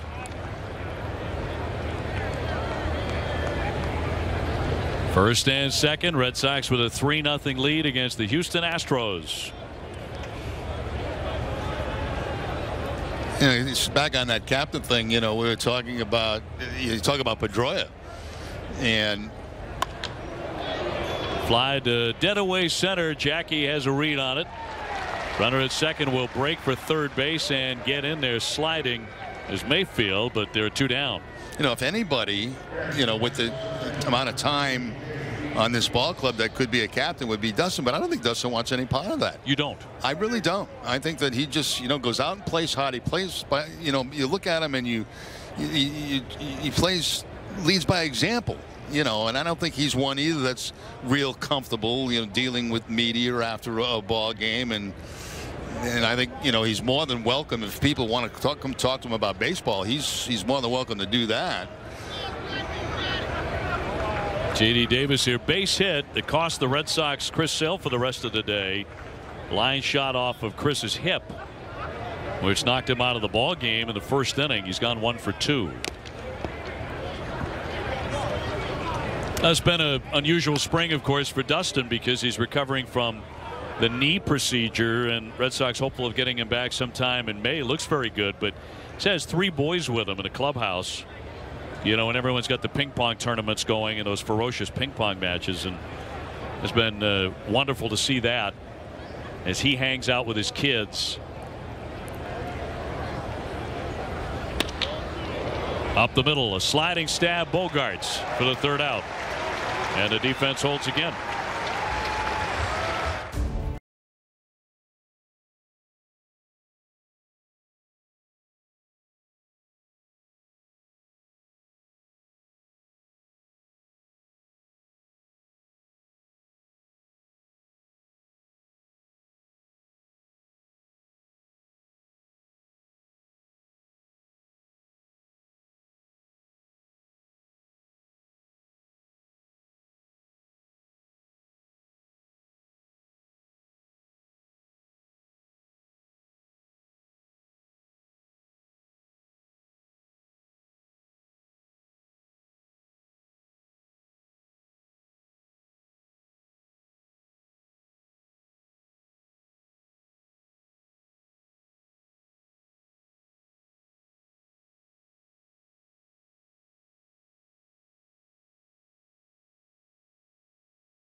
Welcome back to Fort Myers. Tom Caron with you. Just came from the clubhouse where Chris Sale just spoke about the line drive that hit him. He said it hit him in the hip, but initially the pain radiated down his leg. That's why he grabbed his knee, because he could feel it down there. But he said the knee is fine and that he has no doubt he'll be ready for opening day. Pretty nice to get out of the way of that one, but you know, things happen and you roll on. Like right here, Chris? Like right on the... Yeah, like backside. Yeah. No, not at all. Have you had x-rays or anything for us? No, not yet. They say they want me to go get something or get those done. I don't see anything lingering from this. This is, you know, right, looked a lot worse than it actually is. So you're in progress to start Thursday? Oh yeah. You were kind of grabbing at your knee when you got up. Was there any kind of pain in your knee there when you fell? Yeah, so when it first hit me, like in the hip, but like kind of got the nerve like IT, so it like shot all the way down to my foot, and that's what kind of made me worried. And then, you know, as well as telling them when I was out there, I was like, give me a minute, it's gonna, like, it'll come back, I'll be fine. They didn't want to wait, so came in here, got it evaluated, looked at it, figured out, you know, nothing serious, just a bruise. Flush it out and we'll be good. So it wasn't that you injured your knee, it was just the nerve, the pain? Yeah, it kind of just shocked me more than anything. That initial blow just kind of sent a shooting, but now that everything's kind of quieted down, it's just that one specific area where the ball got me. So I specifically asked Chris Sale about the knee, and he said, again, it was the best case scenario. If it was going to hit him somewhere, that was the best place in the hip where he could absorb it. It's certainly painful, but no worries about the knees. He's going to get x-rays. He said that is strictly as a precaution, and he's going to work with Alex Cora to set something up over the next couple of days to get his throwing in. He says he'll be ready for Thursday at Tropicana Field. So great news there, guys. Couldn't be much better than that, TC. That is absolutely true. And when he says it looked a lot worse than it really is. Well, that's real good news coming from Chris Sale. I mean, when you see something like that to start off the ball game just days away from opening day, I mean, if you're a Red Sox fan, a baseball fan, you know, you feel that your heart sinks, and but it looks like everything's going to be okay, and that's great news. Great job by TC to hustle over there to the clubhouse and get the sound from Chris Sale. It's nice to see Chris smile a little bit too there during his commentary. So indications are it's going to be okay. Hanley Ramirez walked and scored in the first innings, also struck out. Red Sox leading 3-0. This is Jacob Doris out of their bullpen. And a wave and a miss. And that'll do it for Hanley. And certainly a different look the Red Sox are getting now from Doris. You look at his numbers last year in AA and AAA. 43 total appearances and 75 strikeouts in 72 innings. He drops down to the side. It's almost submarine style delivery by Doris. Astros the big favorite again. Winning 101 games last year. Picked up Verlander right at the trade deadline. Of course, Hurricane Harvey just devastated the city. 90 deaths and about $200 billion in damage. Actually had to move their series in late August from Houston to St. Petersburg, Florida. And they wore Houston Strong patches on their uniforms right up through the World Series. So mindful of what the city of Boston went through in many ways, and how the Red Sox performed in 2013 after the marathon bombings. I think they took a lot of cues from the city of Boston in the face of tragedy. JD Martinez with a single and a fly to center.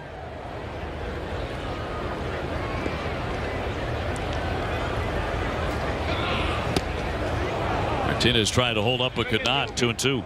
That's what that submarine style delivery will do to you. You know, get you. You don't see much of that. And righty against righty, that it's like a frisbee when he throws a breaking ball, the way it runs away from you.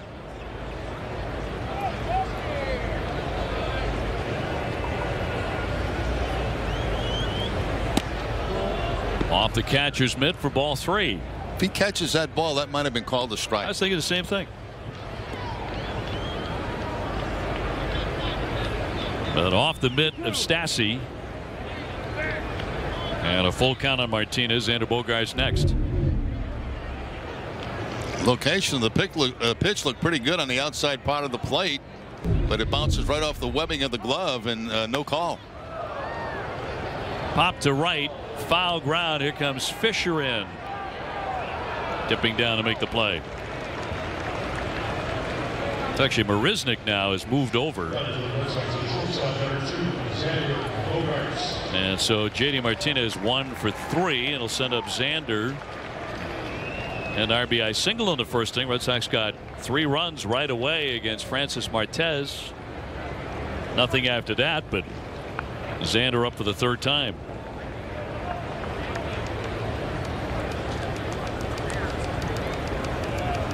David Price on the hill against the Twins tomorrow. Rick Porcello on Monday.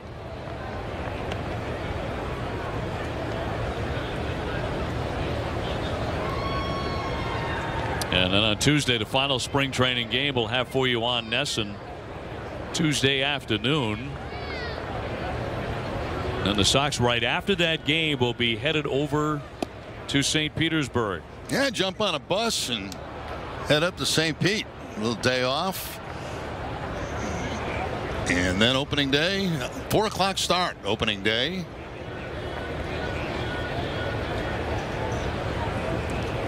Get to that point where you're just itching for the real thing, aren't you? Like right now. 2-0. I've only done 2 games, like 1.5, and I'm ready for the season to start. Yeah, you were ready after a couple innings. You were already in mid-season form the other day in Sarasota. I play real baseball, you know, stuff that means something. I'm with you, man. It counts in the standings. I know the players feel the exact same way. In fact, they're way ahead of us. Kind of a lazy cut by Xander. He got fooled on that pitch. Well, you know what happens is you're thinking about, you know, with a guy like this, a submarine style pitcher, the ball away. Usually the ball sails away from you, and that time it stays inside. See, it's supposed to be outside, but watch this. It spins. It doesn't do anything. And Bogaerts cannot make any contact because he's looking out over that plate or away on a breaking ball. There's a high deep drive. He lays into this one deep to left and gone.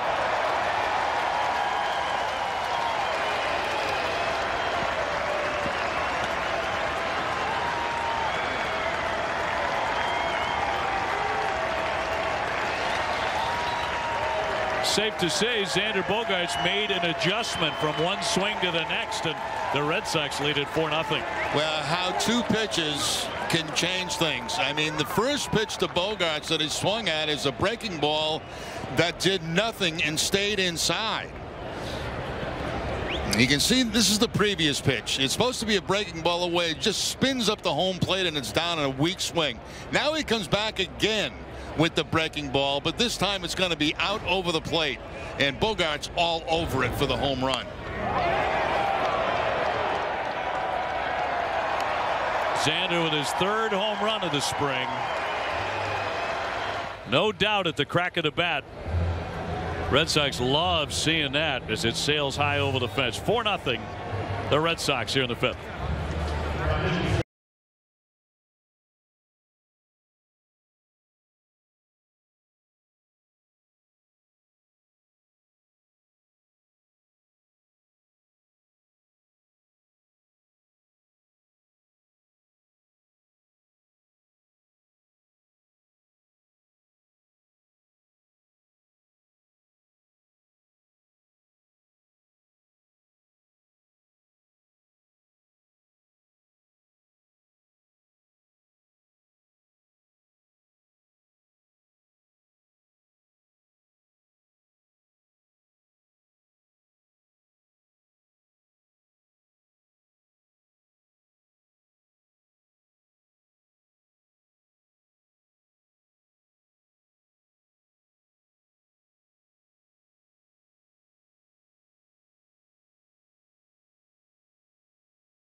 Mitch Moreland taking on the left-hander Kent Emanuel out of the bullpen now for Houston. Mitch had a big day with a 2-run triple and a bunt single. Beautiful bunt to third.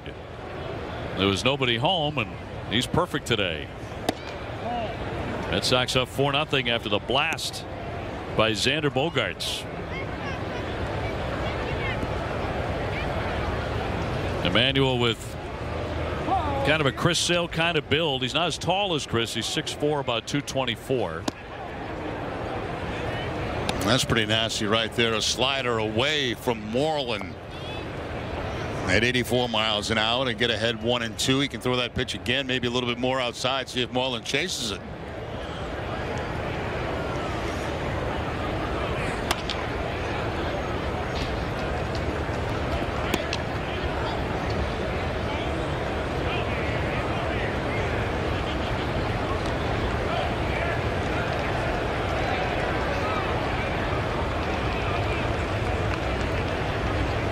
Sox with their first home run today off the bat is Xander Bogaerts. 3 for him in the spring.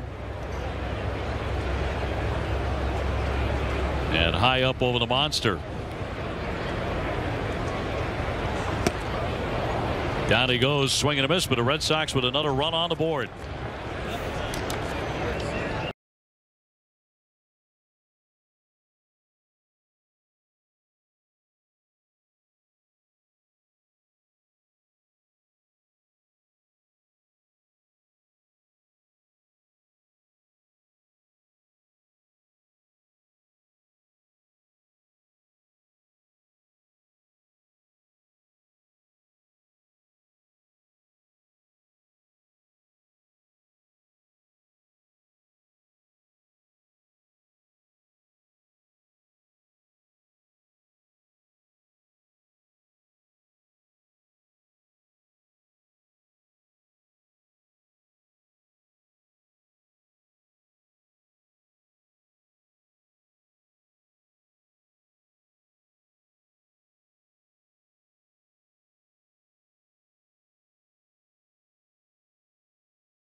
JetBlue Park, we're back in Fort Myers, and just a little bit ago the Red Sox announced that they had traded away infielder Devin Marrero to the Arizona Diamondbacks for a player to be named later. Now Marrero was out of options, so the Red Sox wouldn't have been able to send him to AAA, and there's a bit of a logjam for who would survive on the roster as the utility infielder and the reserve player.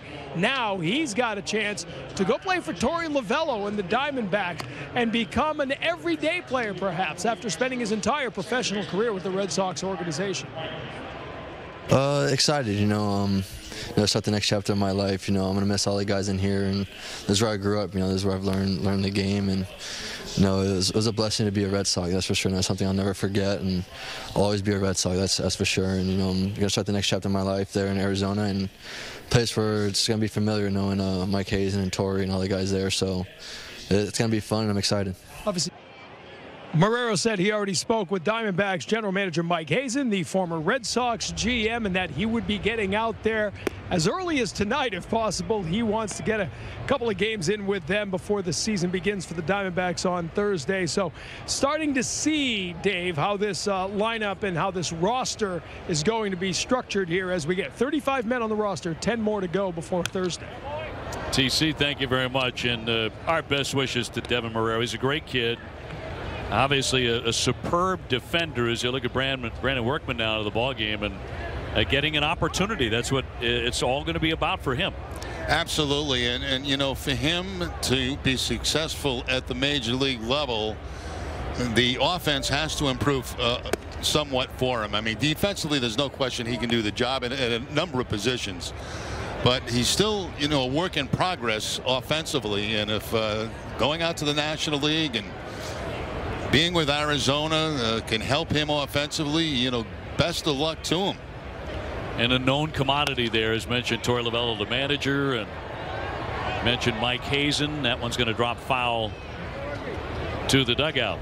And a strange feeling that is, though, when you get traded. It really is. It's like, well, this team doesn't want me, but there's somebody else that does want me, and it's a weird feeling, and especially at this time of the spring. Opening day is just around the corner, and all of a sudden you go out, you get new teammates, a whole new league. Where do you live? Where are you going to do this? And a lot goes along with it. 2-1. But it is an opportunity. It's an opportunity to become maybe an everyday player. Is it a little better right now? At least you've got a few days, not much, but he wants to get out there tonight. Yeah. And a little more time, at least to get to know some people, get to know your teammates. Yeah, it doesn't take long. You walk in that clubhouse and you meet guys right away. And be ball 4. So White is on to lead off the 6th inning. You know, as you mentioned, there will be a comfort level there with Labello and Hazen, who of course know him. Sure. Season ticket plans provide fans with the best seats, price, and benefits that the Sox have to offer. Plans start at 10 games and are available.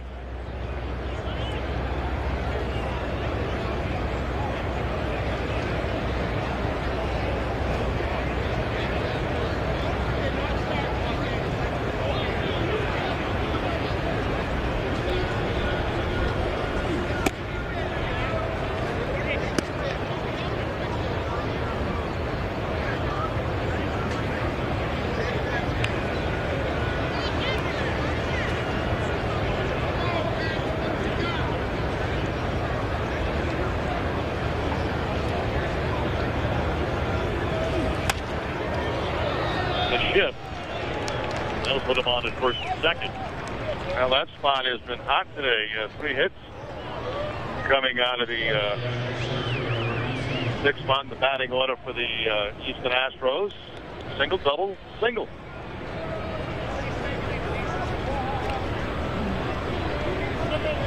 And the left fielder, Tony Kemp, started the day in left. He found center.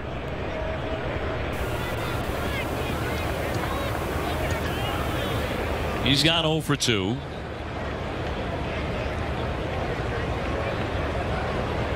Workman's got a job in that bullpen. That one flared to center field. Jackie Bradley to converge. That's the first out.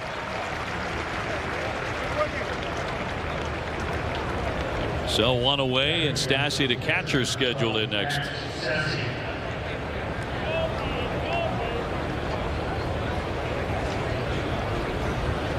Red Sox are still taking a look at a couple of guys, couple of pitchers. We mentioned Marcus Walden earlier, who's had such a good spring, a 0.69 ERA. The other guy, right-hander Justin Haley, is getting a nice long look.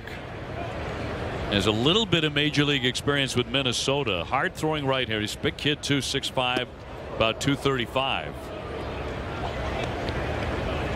And a guy who does not look afraid. He's 26 years old.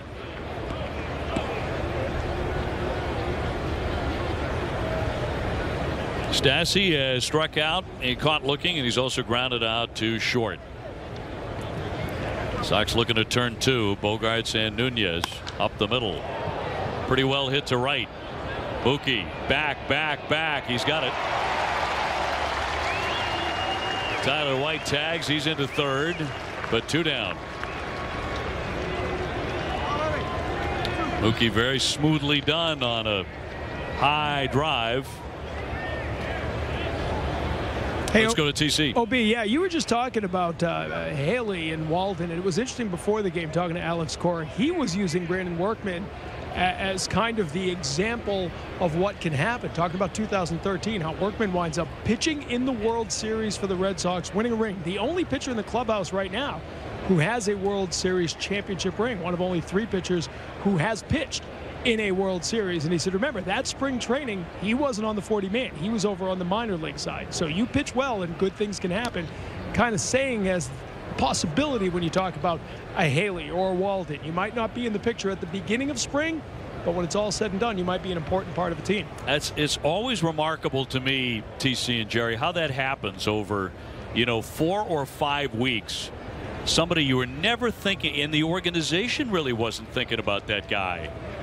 It's not just those of us who cover the team. It's the men who make the decisions weren't even thinking about it. Absolutely. And they bring them down here, they take a look at them, and 1 or 2, 3 guys will stand out and they get the attention of the staff. And when they have these meetings, and they have them frequently during spring training, their names will pop up. To center, Jackie makes the play coming on. 2 men left. Red Sox still up 4-0.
Back live here at Jet Blue Sox hit 4-0 on the defending world champs.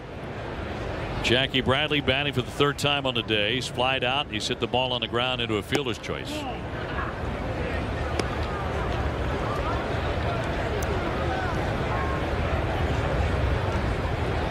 Nick Tanalou taking over at third base for Houston. Jonathan Arauz is their new shortstop. Burke at second. White has moved over to first base. Chaz McCormick is the new center fielder.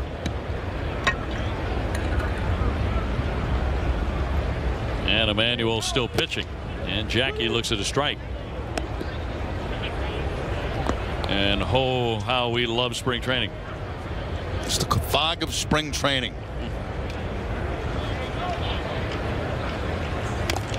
Big swing on a 3-1. Just got a piece of it.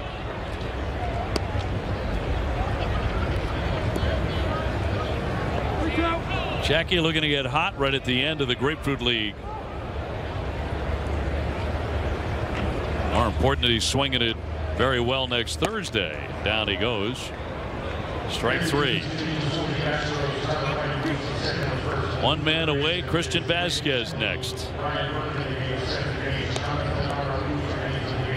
Been a lot of news today, and some news early that we weren't too fond of reporting, and that was Chris Sale knocked out in first inning, a line drive off the hip. But he gave a mini press conference that TC attended not long ago from the Red Sox clubhouse, and a hint of a smile there, and he said it looks a lot worse than it really is, and the pain shot down after he got drilled, and he really got drilled. Shot down the leg, and that was the reason he was grabbing at the knee. We were afraid that maybe he twisted that knee. That was not the case. But Chris Sale looks like he's going to be ready to go for opening day as anticipated on Thursday. But that was a very frightening moment.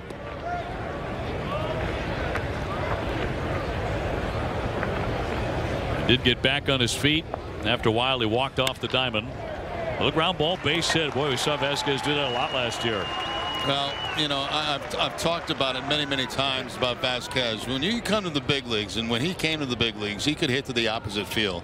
And I'm a firm believer that if you can do that coming out of the chute, you can learn how to pull the ball. And that's exactly what he's done. You know, a lot of his base hits came to the opposite field, but now he can use center field. Now he can pull when he has to, when he gets a pitch that he can't pull. So, you know, that's why I liked him as a hitter when I first saw him. You know, there wasn't much made about his hitting. But I saw a guy that could use the opposite field regularly, and my feeling was he was going to turn into a good hitter, and he certainly turned into a good hitter last year. Hitting .290. Brock Holt with a base hit and a ground out. Also reported that Devin Marrero has been traded to Arizona, so this roster is beginning to shape up. And things looking very good for Brock and for Blake Swihart. Brian Johnson's already made the club. Alex Cora announcing that news yesterday, so it's beginning to take shape. So really what you're talking about now is what, 2 spots maybe, a bullpen and a starter, right? Yeah, that's basically what you're talking about, because it seems like the team on the field is set. I would agree. As long as everybody stays away from getting hurt. Mookie Betts on deck. Red Sox spring training game here on NESN, brought to you in part by Ace Ticket, where Red Sox fans go for tickets to all their favorite events, sports, concerts, theater, and more. Visit aceticket.com or call 1-800-MY-SEATS.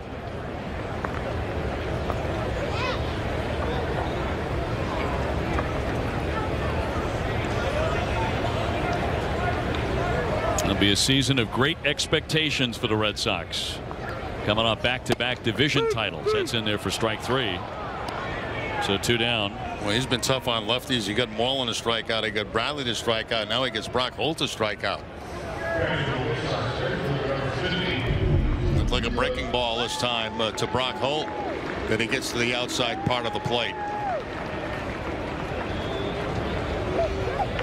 Maybe on the corner.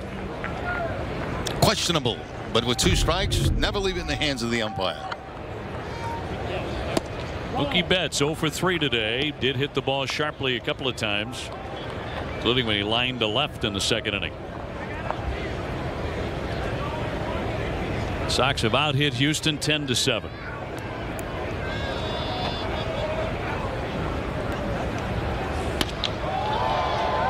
Popped him up to right center McCormick.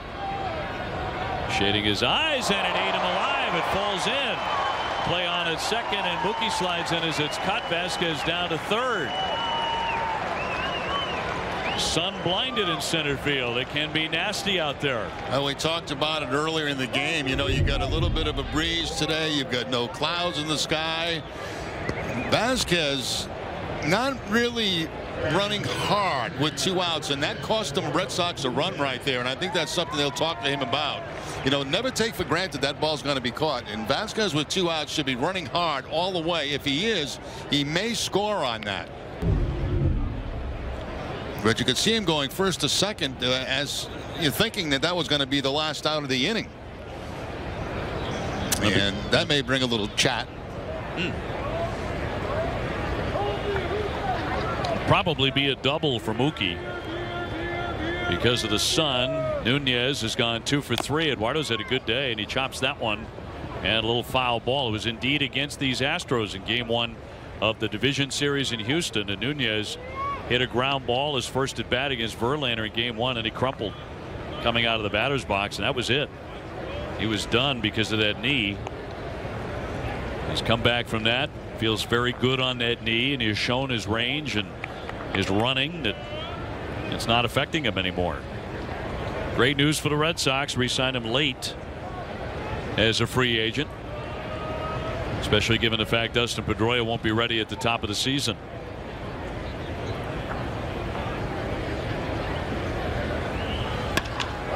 And another hit for him. That'll drop down into the alley.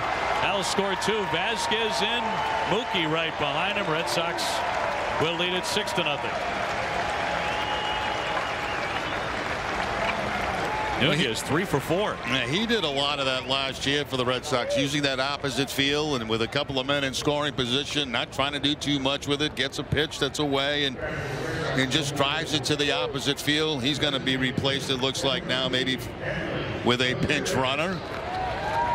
In an unusual swing, he steps down the third base line a little bit with his front foot, as you can see him pull out, but he's able to take the ball to the opposite field.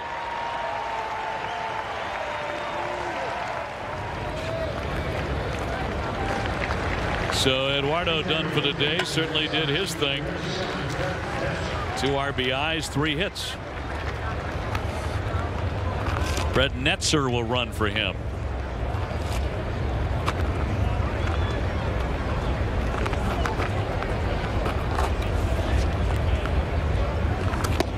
And Hanley will bat after a walk and 2 strikeouts today. He scored a run in the 1st inning. 6 runs, 12 hits for Boston.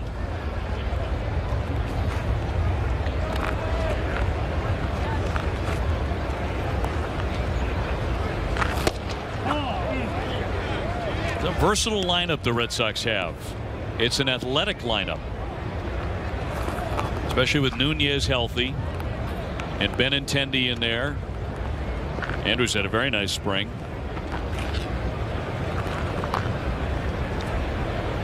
Mookie Betts, Xander Bogaerts, Jackie Bradley. You can do some things with these guys on the bases. Interesting, you know, how Alex Cora manages games. You know, we really don't know because we haven't seen that, with the exception of spring training, where you don't do things normally that you would do during the regular season. But he's got the ability to have guys that can run, you know, guys that can hit home runs. Obviously, this has become a home run game, is what it's really become, American League and National League. Massive cut and foul by Hanley Ramirez, and it's 3-2. And as Hanley was trying to show you right there what the game has become, he tried to lift that one over that left field wall. I think the one thing we do know, and this is mainly from Alex's comments, but He wants the Red Sox to be far more aggressive and aggressive early in counts. Right. Right. If you have a pitch to drive and do damage with. No more you're going to see the Red Sox with those long at bats most of the time. A mile-high fly. Dawson creeping near the stands, reaches up and makes the play. Actually caught it in fair territory, but the Red Sox had a couple more.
Well, back for the top half of the 7th inning. Red Sox with a 6-0 lead and make a bevy of changes. That is Trevor Kelly. Shown some pretty good stuff. He'll drop down, throw sidearm. Tavares will take over in center for the Red Sox. JD Martinez is still in left. Scott is the new right fielder. Nunez is the new catcher. Nick Lavello, Torrey's son, is at third. Brock Holt has moved from third over to short. Nets are staying in the game at second. As Brock at short. And Sam Travis is the new first baseman. Sam with 6 home runs to lead the ball club. And you are up to date. Popped into right. That'll drop for a base hit. So Nova with a base hit, hitting in Springer's spot.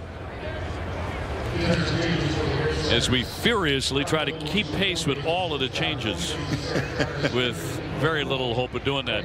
I is still looking for group tickets to opening day or premier games against the Yankees. Limited hospitality packages remain for these and most games. Visit redsox.com/groups for more information. TC. Down here with Christian Vasquez. His day is done.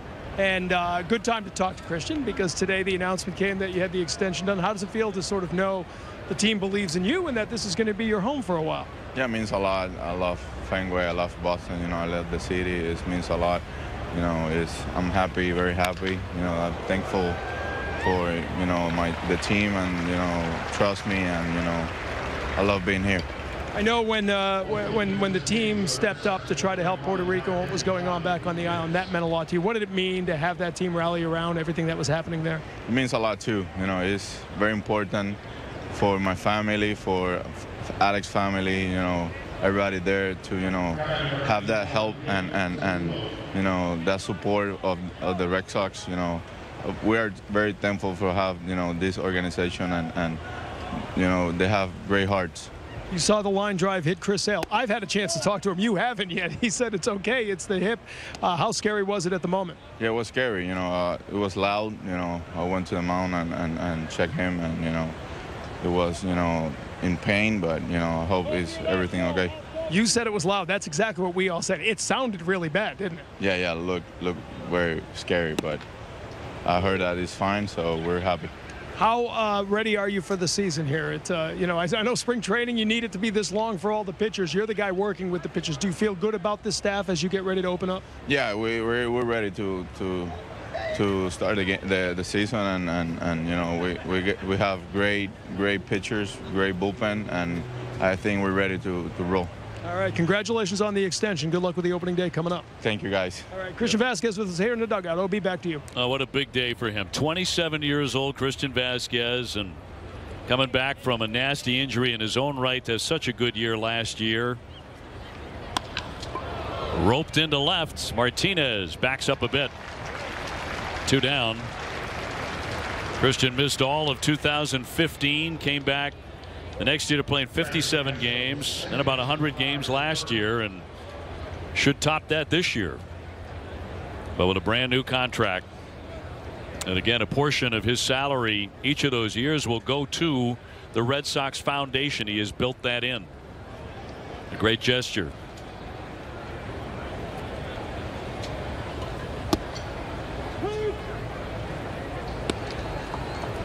Two down with a man at first base.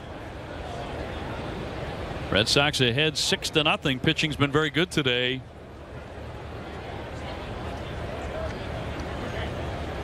Yeah, Christian talked about TC there.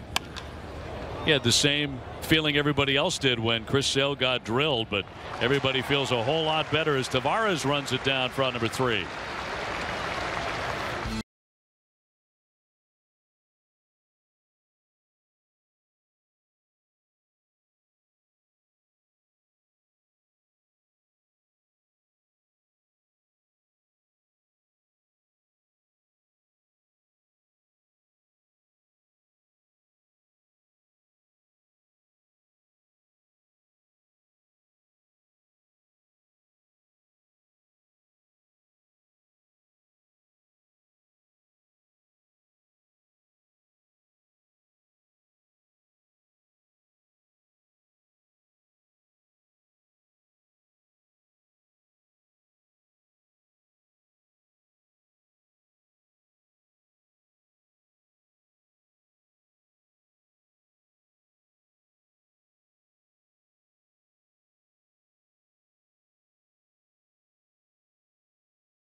Spring training game on Nesson is brought to you by Ace Ticket.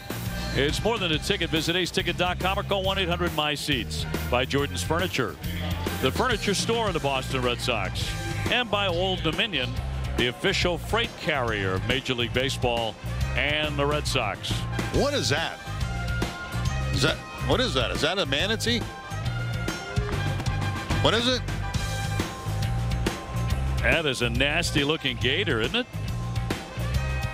Just blinking at us. Blinking. I got you, Remy. For lunch. What was that? A snake? Be careful. It's a gator, man. This thing was huge. Oh, no, it was a gator? Yeah. Gigantic. J.D. Martinez leading off here in the 7th inning to get another at bat. He's gone 1 for 3 with a single. You've played some golf, and you know, down here in Florida, it's not unusual to come out, you know, for your morning round and see one of those things sitting on the tee box, yeah, or on the green, and you're like, I'm just going to move on to hole number 2. Why not move right around to the cocktail lounge?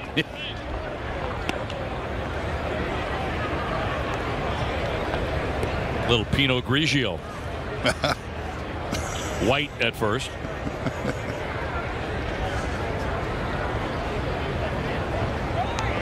Nova taking over at second. That's a home run cut by JD. Hit 45 of them last year.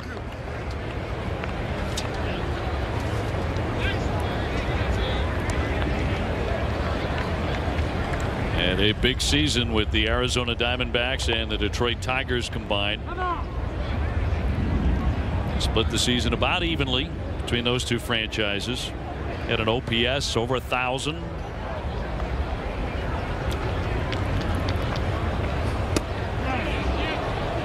That's a swing and a miss, and down he goes. So Martinez retired on strikes, 1 away.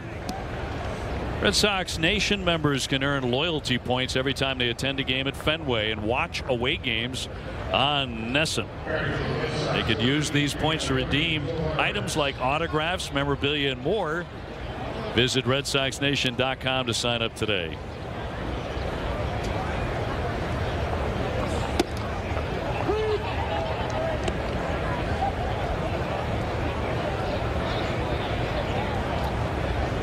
Tavares batting for the first time. Oh, it spun around and drilled. He got hit. Been that kind of a day today. Yeah, we've had a few players that have had to leave the game today because of injuries. Certainly the most significant, Chris Sale. Nowhere to go on this one.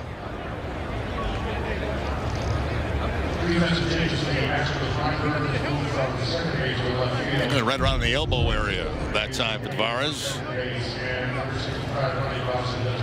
Tavares taking over in center field for Jackie Bradley.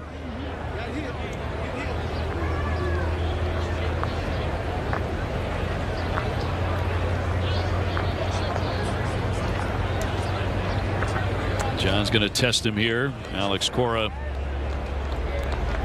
out to take a look. Tavares all right, well enough to continue anyway.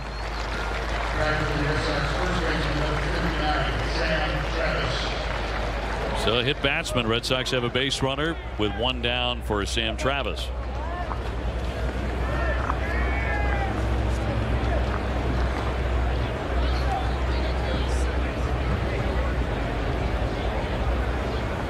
Sam in a tough spot. He leads the Red Sox with 6 home runs and 17 RBIs. He homered again yesterday. He's first in the Grapefruit League in RBIs. But he is not going to be with the Major League team next Thursday.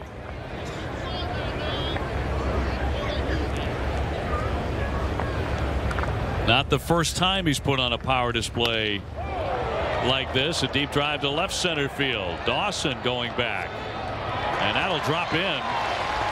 Here comes Tavares scampering into third. He goes sliding down after rounding the bag, and it's going to be second and third for the Red Sox on a double by Travis. And Tavares was thinking about scoring. He looked up, and the third base coach Fabulous had his hands up stopping him, so the only way he could stop himself was to go into a slide. I don't believe this ball hit the wall, did it? I don't think so. No, it just dropped between the left fielder and center fielder, and Tavares coming around. He's running hard all the way. He sees the stop sign and he goes into the slide to make himself stop. It's like he lost an edge in hockey, right? TC could be able to tell me that. Is that what it looks like, TC, when you lose an edge in hockey? Listen, I got to tell you, in the media room before the game today, you were putting on a clinic in how to analyze hockey. Somebody was calling you out on it, and you had all the buzz phrases down. They're not skating today. No. The back check's got to work a little harder. That's about all the knowledge I have. You fooled them all, Rem Dog. You fooled them all. Scott the batter with a couple of men on and 1 down. How'd that big screen work out for you, by the way, in your off season watching football? It did very, very well until the Super Bowl, and then I considered throwing it right out the front window. You weren't alone throughout New England. You know, it's funny. I had that game wrong, totally wrong. And it had nothing to do with Philadelphia. I just thought that the Patriots were going to blow them out. And I had no reason to believe that except the fact that they haven't had an easy Super Bowl. And I thought they were going to be in for an easy one that day. Well, I was completely wrong on that. And then the TV almost went right out. Almost went brand new, too. Yeah. Would have been a real shame.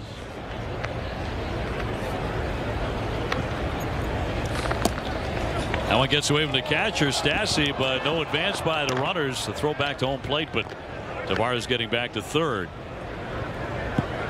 Wise choice right there to hold up, even though you got the lead. No sense taking a chance right there and having something happen at home plate. But good job by the catcher, Stassi, to get back and quickly get it back to the pitcher, who was doing his job by covering home plate.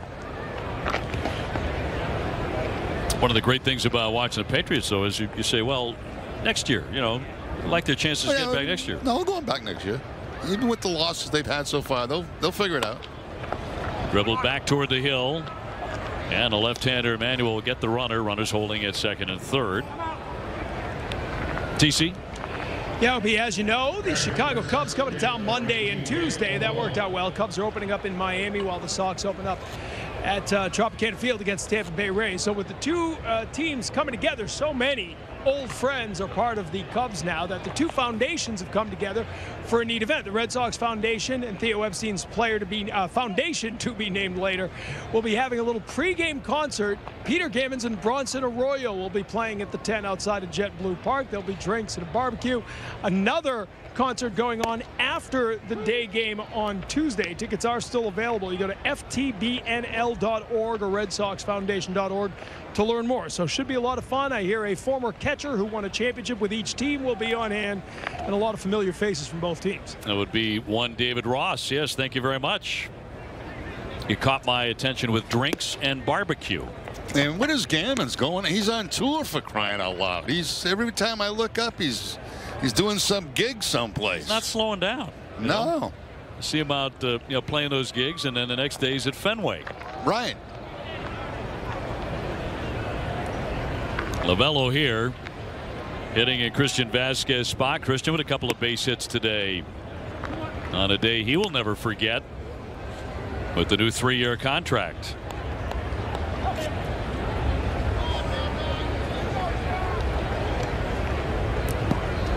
Sox up 6-0. And Nick Lovello trying to add on. Devin Marrero traded to his father's team today, the Arizona Diamondbacks. If you missed that, an announcement made during this game.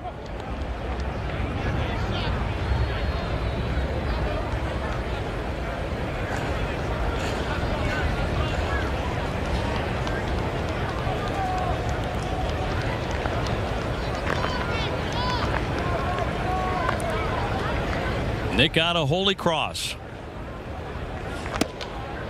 3-2. His father did such a super job with the Diamondbacks last season, got them into postseason play. They were a wild card team. That's a tough division out there. Indeed. Ruled by the Dodgers. 3-2 coming. Served to short. Arauz will skip it close, and he got him at first base. A nice play. And that retires the side. 6-0 Boston. This is why I think the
The Red Sox spring training games in Nesson are brought to you by Jordan's Furniture, the furniture store of the Boston Red Sox. Sox in front here 6-0.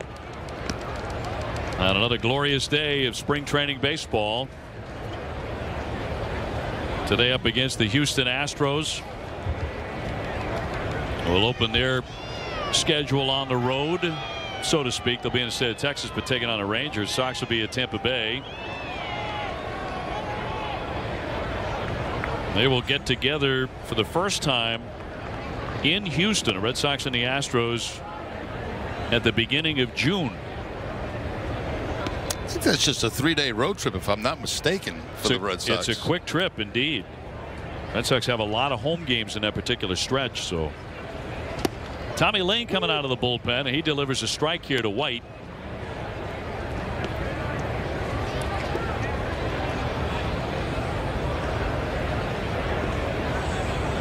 Tommy so far 6 appearances, no runs allowed in 5 1/3.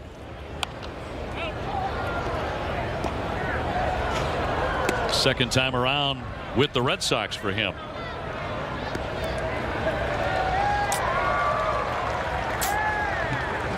Well, they're going to be an awfully good ball club again. They didn't lose anything, much like the Red Sox. Although the Red Sox have made a significant addition, obviously, with J.D. Martinez. And as you said the other day, I just don't think it gets enough attention.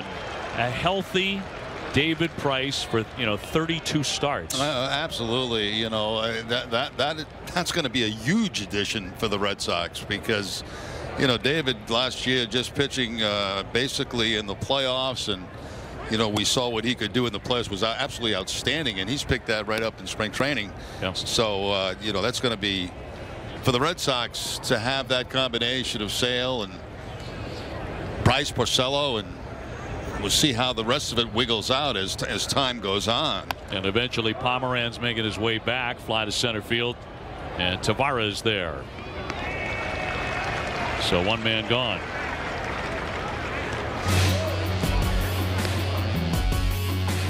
Hey, today after the game, don't miss Nesson Next Producer. Today we take a look at student films from Trinity College and Central Connecticut State. Nesson Next Producer, presented in part by BuyAToyota.com, Toyota's website for deals, showcasing the next generation of New England's filmmakers. Little flare down the line. Lavello makes the play on the warning track near the stands. Stayed right with it. 2 down. Yeah, pretty nice little play right there by Lavello, as he, that ball is slicing away going toward the stands, and he's able to get over there very, very quickly and make the catch. He looks just like his father. He really does. Doesn't he? Yeah, you mentioned that between innings, and it's true. The spitting image. So 2-way. And McCormick, the center fielder.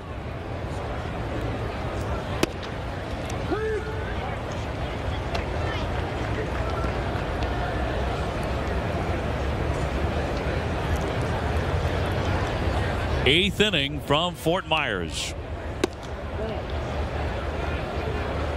Red Sox get 3 runs right away in the first inning. The big blow is a Mitch Moreland triple into right field, and then he dropped down a bunt for a single. Second time that Mitch has done that here in spring training, so that's something for clubs to think about. Well, we saw it 3 times tried by the Baltimore Orioles just a couple of days ago. Solidly hit. Tavares on the run, and he gets to it. Makes a nice play. 1, 2, 3, they go. Live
Freight moment of the game brought to you by Old Dominion. Well, Xander Bogaerts got a frisbee breaking ball that was right out over the heart of the plate, and he takes it way over that left field wall in left field.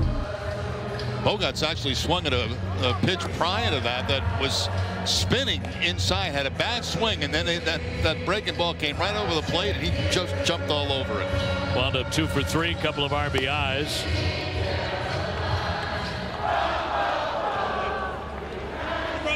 That'll bring on the right-hander Matt Ramsey. Worked in the minor leagues last year, double in AAA with a 5.26 ERA, but a prodigious beard. That is a serious beard.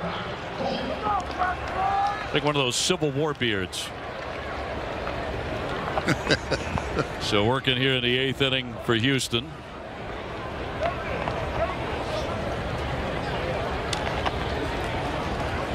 Brock Holt will lead things off here. Jerry will sign some autographs, sign some baseballs. You're getting a lot of welcome backs here, which has got to be very heartwarming for you. Yeah, it really is nice. Heads up. Here you go. Thank you. Nunez will hit next. Not Eduardo, but Eduardo had a very nice day with 3 hits. Here we are. We're up here somewhere. I don't know. I can't see. We're up here. This guy's going to take a picture right now. How you doing? There he is. The shot into left field. It's going to drop down for a base hit for Brock Holt, who has a multi-hit day.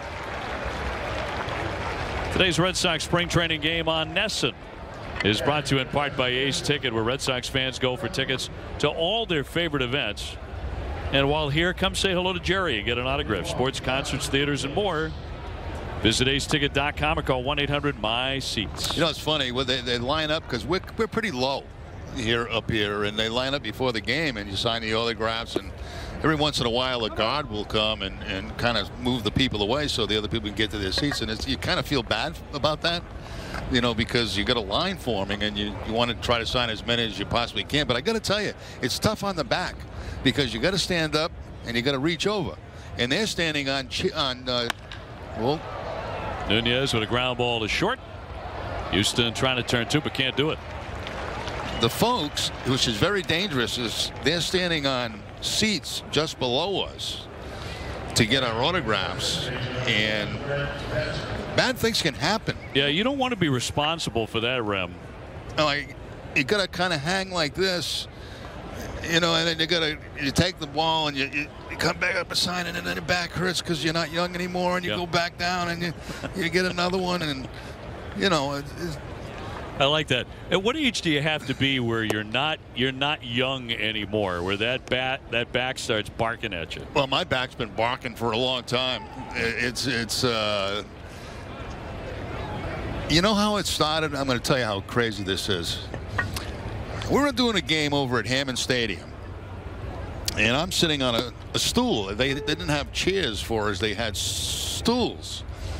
And I went to lean back on the stool, and the stool kind of collapsed a little bit, and I landed on my back. And from that point on, I've had a couple of back surgeries because of that. Because of that at a spring training game? Yeah. That one down into the corner to be dug out. Red Sox will have runners at 2nd and 3rd. So Netzer connects for a 2-base hit. Now I'm thinking, you know, lawsuit. Massive lawsuit. But who do you sue? Like, who would you sue? Like the chair company? Hammond Stadium? I'd start with the chair company, then I'd go to Hammond Stadium. City of Fort Myers? City of Fort Myers. Somewhere in there, probably the Minnesota Twins, depending on where you want to take the lawsuit. Well, I'd probably take it right to the Minnesota Twins, wouldn't you think? And whoever the kid was who brought it in, you know, brought the chair in and said, that's okay, Jerry. You're fine. I went crumbling back, and it was like, you know, that they started some disc problems for me. Another one down the left field. That's going to be a foul ball. So, you know, that's nasty business. Yeah, that is nasty business when the disc goes. I had one of those go a number of years ago. That's painful. Oh man, and you're like, you know what? One of the problems I had I had it done. I had the disc repaired and felt so good. Yeah. Like 2 or 3 days later, I figured, oh, everything's fine. Yeah. And totally messed it up again. Oh, is that right? Just stupid, you know. Madera with a dribbler to third base, going to be gobbled up And in time to get him, runners will hold at second and third. Red Sox spring training games on NESN brought to you by Jordan's Furniture, the furniture store of the Boston Red Sox. That spring training is great, though, because, you know, as the game goes on, you can just have conversation with the people as they come up. You can just talk with them, and it's. Hey, how's the family? Yeah, it's great. How are your seats today? You look good. You got some sun.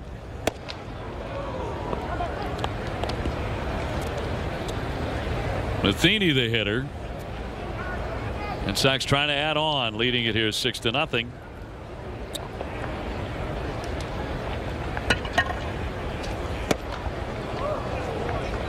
Michael Matheny, middle name Tate, so he goes by Tate.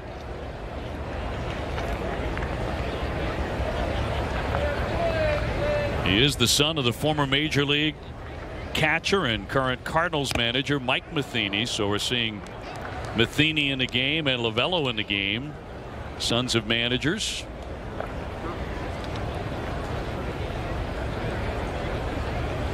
Michael Silverman of the Herald had a great line the other day when he said, watching Dustin Pedroia with his 3 boys in the clubhouse, he said, in my next life, I don't want to come back as a major leaguer.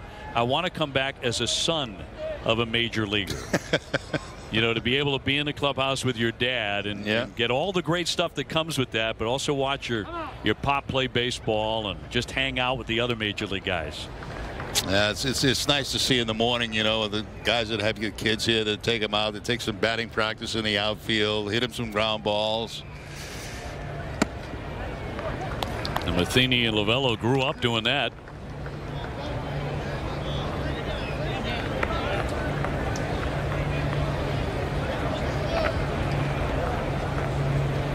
Second and third, 2 away. Tavares on deck. But a good offensive day for the Sox. 13 hits. Xander Bogaerts with a home run, a single, 2 RBIs. Eduardo Nunez with 3 hits, 2 RBIs. Mitch Moreland tripled in 2 and bunted for a hit. And that'll be a swing and a miss for strike 3.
Top half of the 9th inning. The Rem Dog continues to pose for pictures and kiss babies. There's a young lady here who said her dad was inducted in the Somerset Hall of Fame with you, huh? I was baseball. I couldn't understand. I didn't get the name, but her dad was football. So 9th inning underway. Ryan Brazier coming on out of the bullpen. Red Sox spring training games on NESN are brought to you by Jordan's Furniture, the furniture store of the Boston Red Sox. about the little kid that came up? It was cute. I think he wanted to do the 9th. Yeah, he was. He had shades on, sunglasses. He's right up here, and yeah, little guy, maybe 2 years old.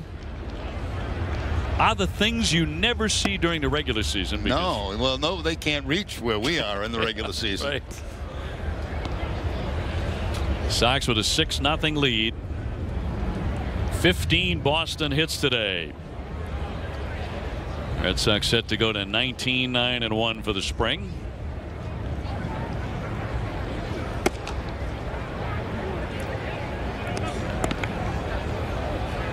I think the single most important thing, I'm sure you'd agree, to come out of today is that Chris Sale said after he got drilled on the hip that he's going to be okay. That's going to be a storyline after the game. Contusion to the hip, and a very frightening moment for everybody who would root for the Red Sox.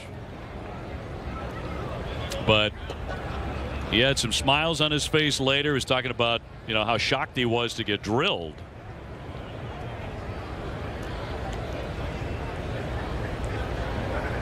But for a moment there, he was clutching at that knee, and he said no, it was just a shooting pain down the leg after getting hit so hard on that hip.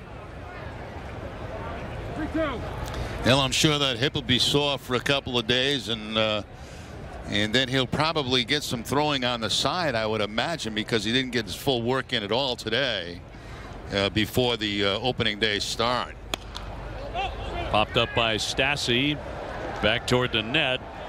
Nunez with no play. Yeah, he mentioned that when TC went over and talked with him in a clubhouse after he had come out of the ball game, that he needed to huddle with Alex Cora to figure out, okay, what do we do now as far as getting in the work, and what's the game plan, which I'm sure the Red Sox will discuss after this is done. Which I don't think will be another game. No. I think you're right. It's a side session or something like that.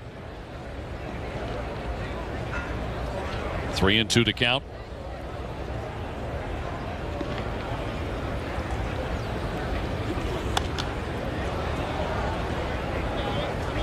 Tomorrow the Sox will be taking on the Twins at nearby Hammond Stadium with David Price on the hill. Craig Kimbrell also scheduled to make an appearance.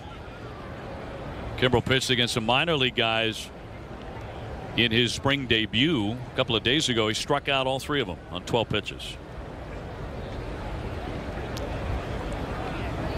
Kind of like a major league effort for him. Red Sox spring training games on NESN brought to you by Ace Ticket. More than a ticket, visit aceticket.com or call 1-800-MY-SEATS.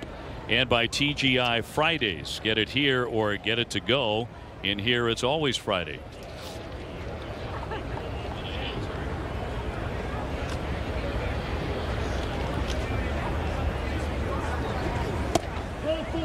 Just missed for ball 4, so Stassi is on. So that's how the top half of the 9th inning gets underway.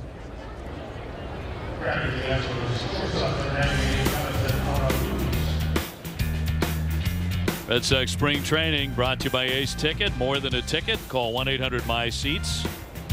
And by TGI Fridays. Get it here or get it to go. In here, it's always Friday.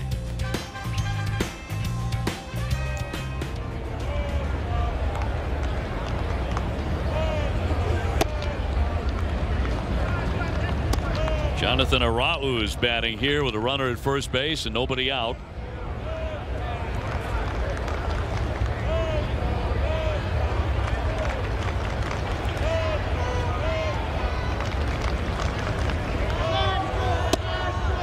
He sneaks that one in for a strike. 1-1.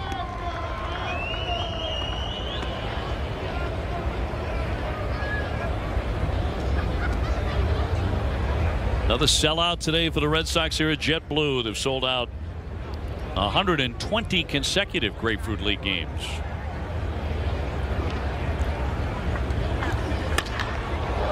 That's a bullet but foul. Some have love for the early bird at this point, with the Sox in control of this game 6-0.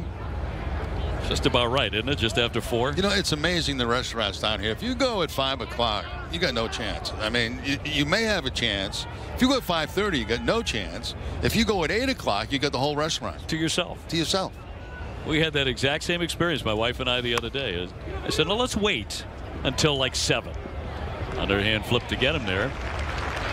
Runner down to second with 1 away. But it's the perfect time to go, like 7:30. You're in, man.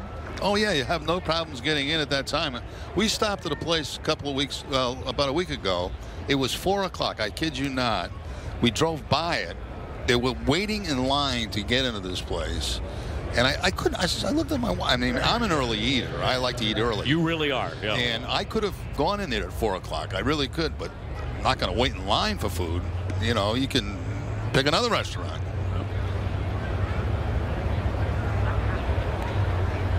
Now, my wife and I went to Italy, you know, in the off season, and they don't even think about having dinner until about 9:30. I could never do that. You would be a dead man. I mean, I'm getting bad. I'm getting worse with age. Like lunch can be anywhere from 10:30 to 11. Dinner, you know, if my wife allows it, it's 5 o'clock. I was about to say, this must drive Phoebe nuts. I mean, it does. Yeah, it does. She probably wants to eat like a normal person at a normal time. And, I've been driving a nuts for 43 years. Not only that, but you are one of the fastest eaters I've ever encountered. I mean, you can get through the salad and the entree in like 15 minutes. You know, really? I never you are one of the fastest guys I've ever had dinner with. You're done way before everybody else. Well, I didn't know that. I don't know if that's a good thing. I don't know what your doctor would tell you, but you're which doctor? which wing of Mass General? I don't mean to laugh, but no, that's all right. I'm sure that is. Yeah. Not anymore, though. Enough of that. I know you can't wait to get at it and have a great, healthy season. Yeah, it's time to stay away from the timeshare at Mass General for a while, a long time. I got 2 weeks booked a year. Yeah, no more of that. Over the hitter, man at second with 1 down. Popped into left, charging in, and that'll be caught. Play back at second base. Not going to get him there as the throw comes through, but there'll be 2 down. Red Sox giveaways return to Fenway Park in 2018, including bobbleheads, gnomes, and so much more. For tickets and information on the entire 2018 giveaway lineup, make sure you visit redsox.com/promos.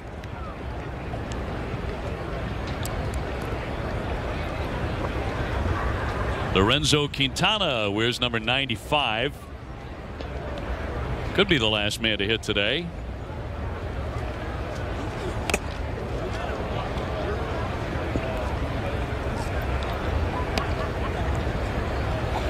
The little guy who came up to the booth to get your autograph has been staring at you ever since. Like, where is he? I kind of like that gig. Where is he? So the kid with the glasses over here. It's been like, I like that. Oh, Jerry yeah, there he is. Yeah, I like that guy. He's got a Pedroia shirt on, right? He does, yeah. Yeah. 0-2. He doesn't know who I am. You know, I think his mom did. Oh, yeah. Yeah, that autograph was from Mom. That was from Mom, I think, yeah. Red Sox a strike away from pinning down a victory over Houston. Now the strength of 15 hits.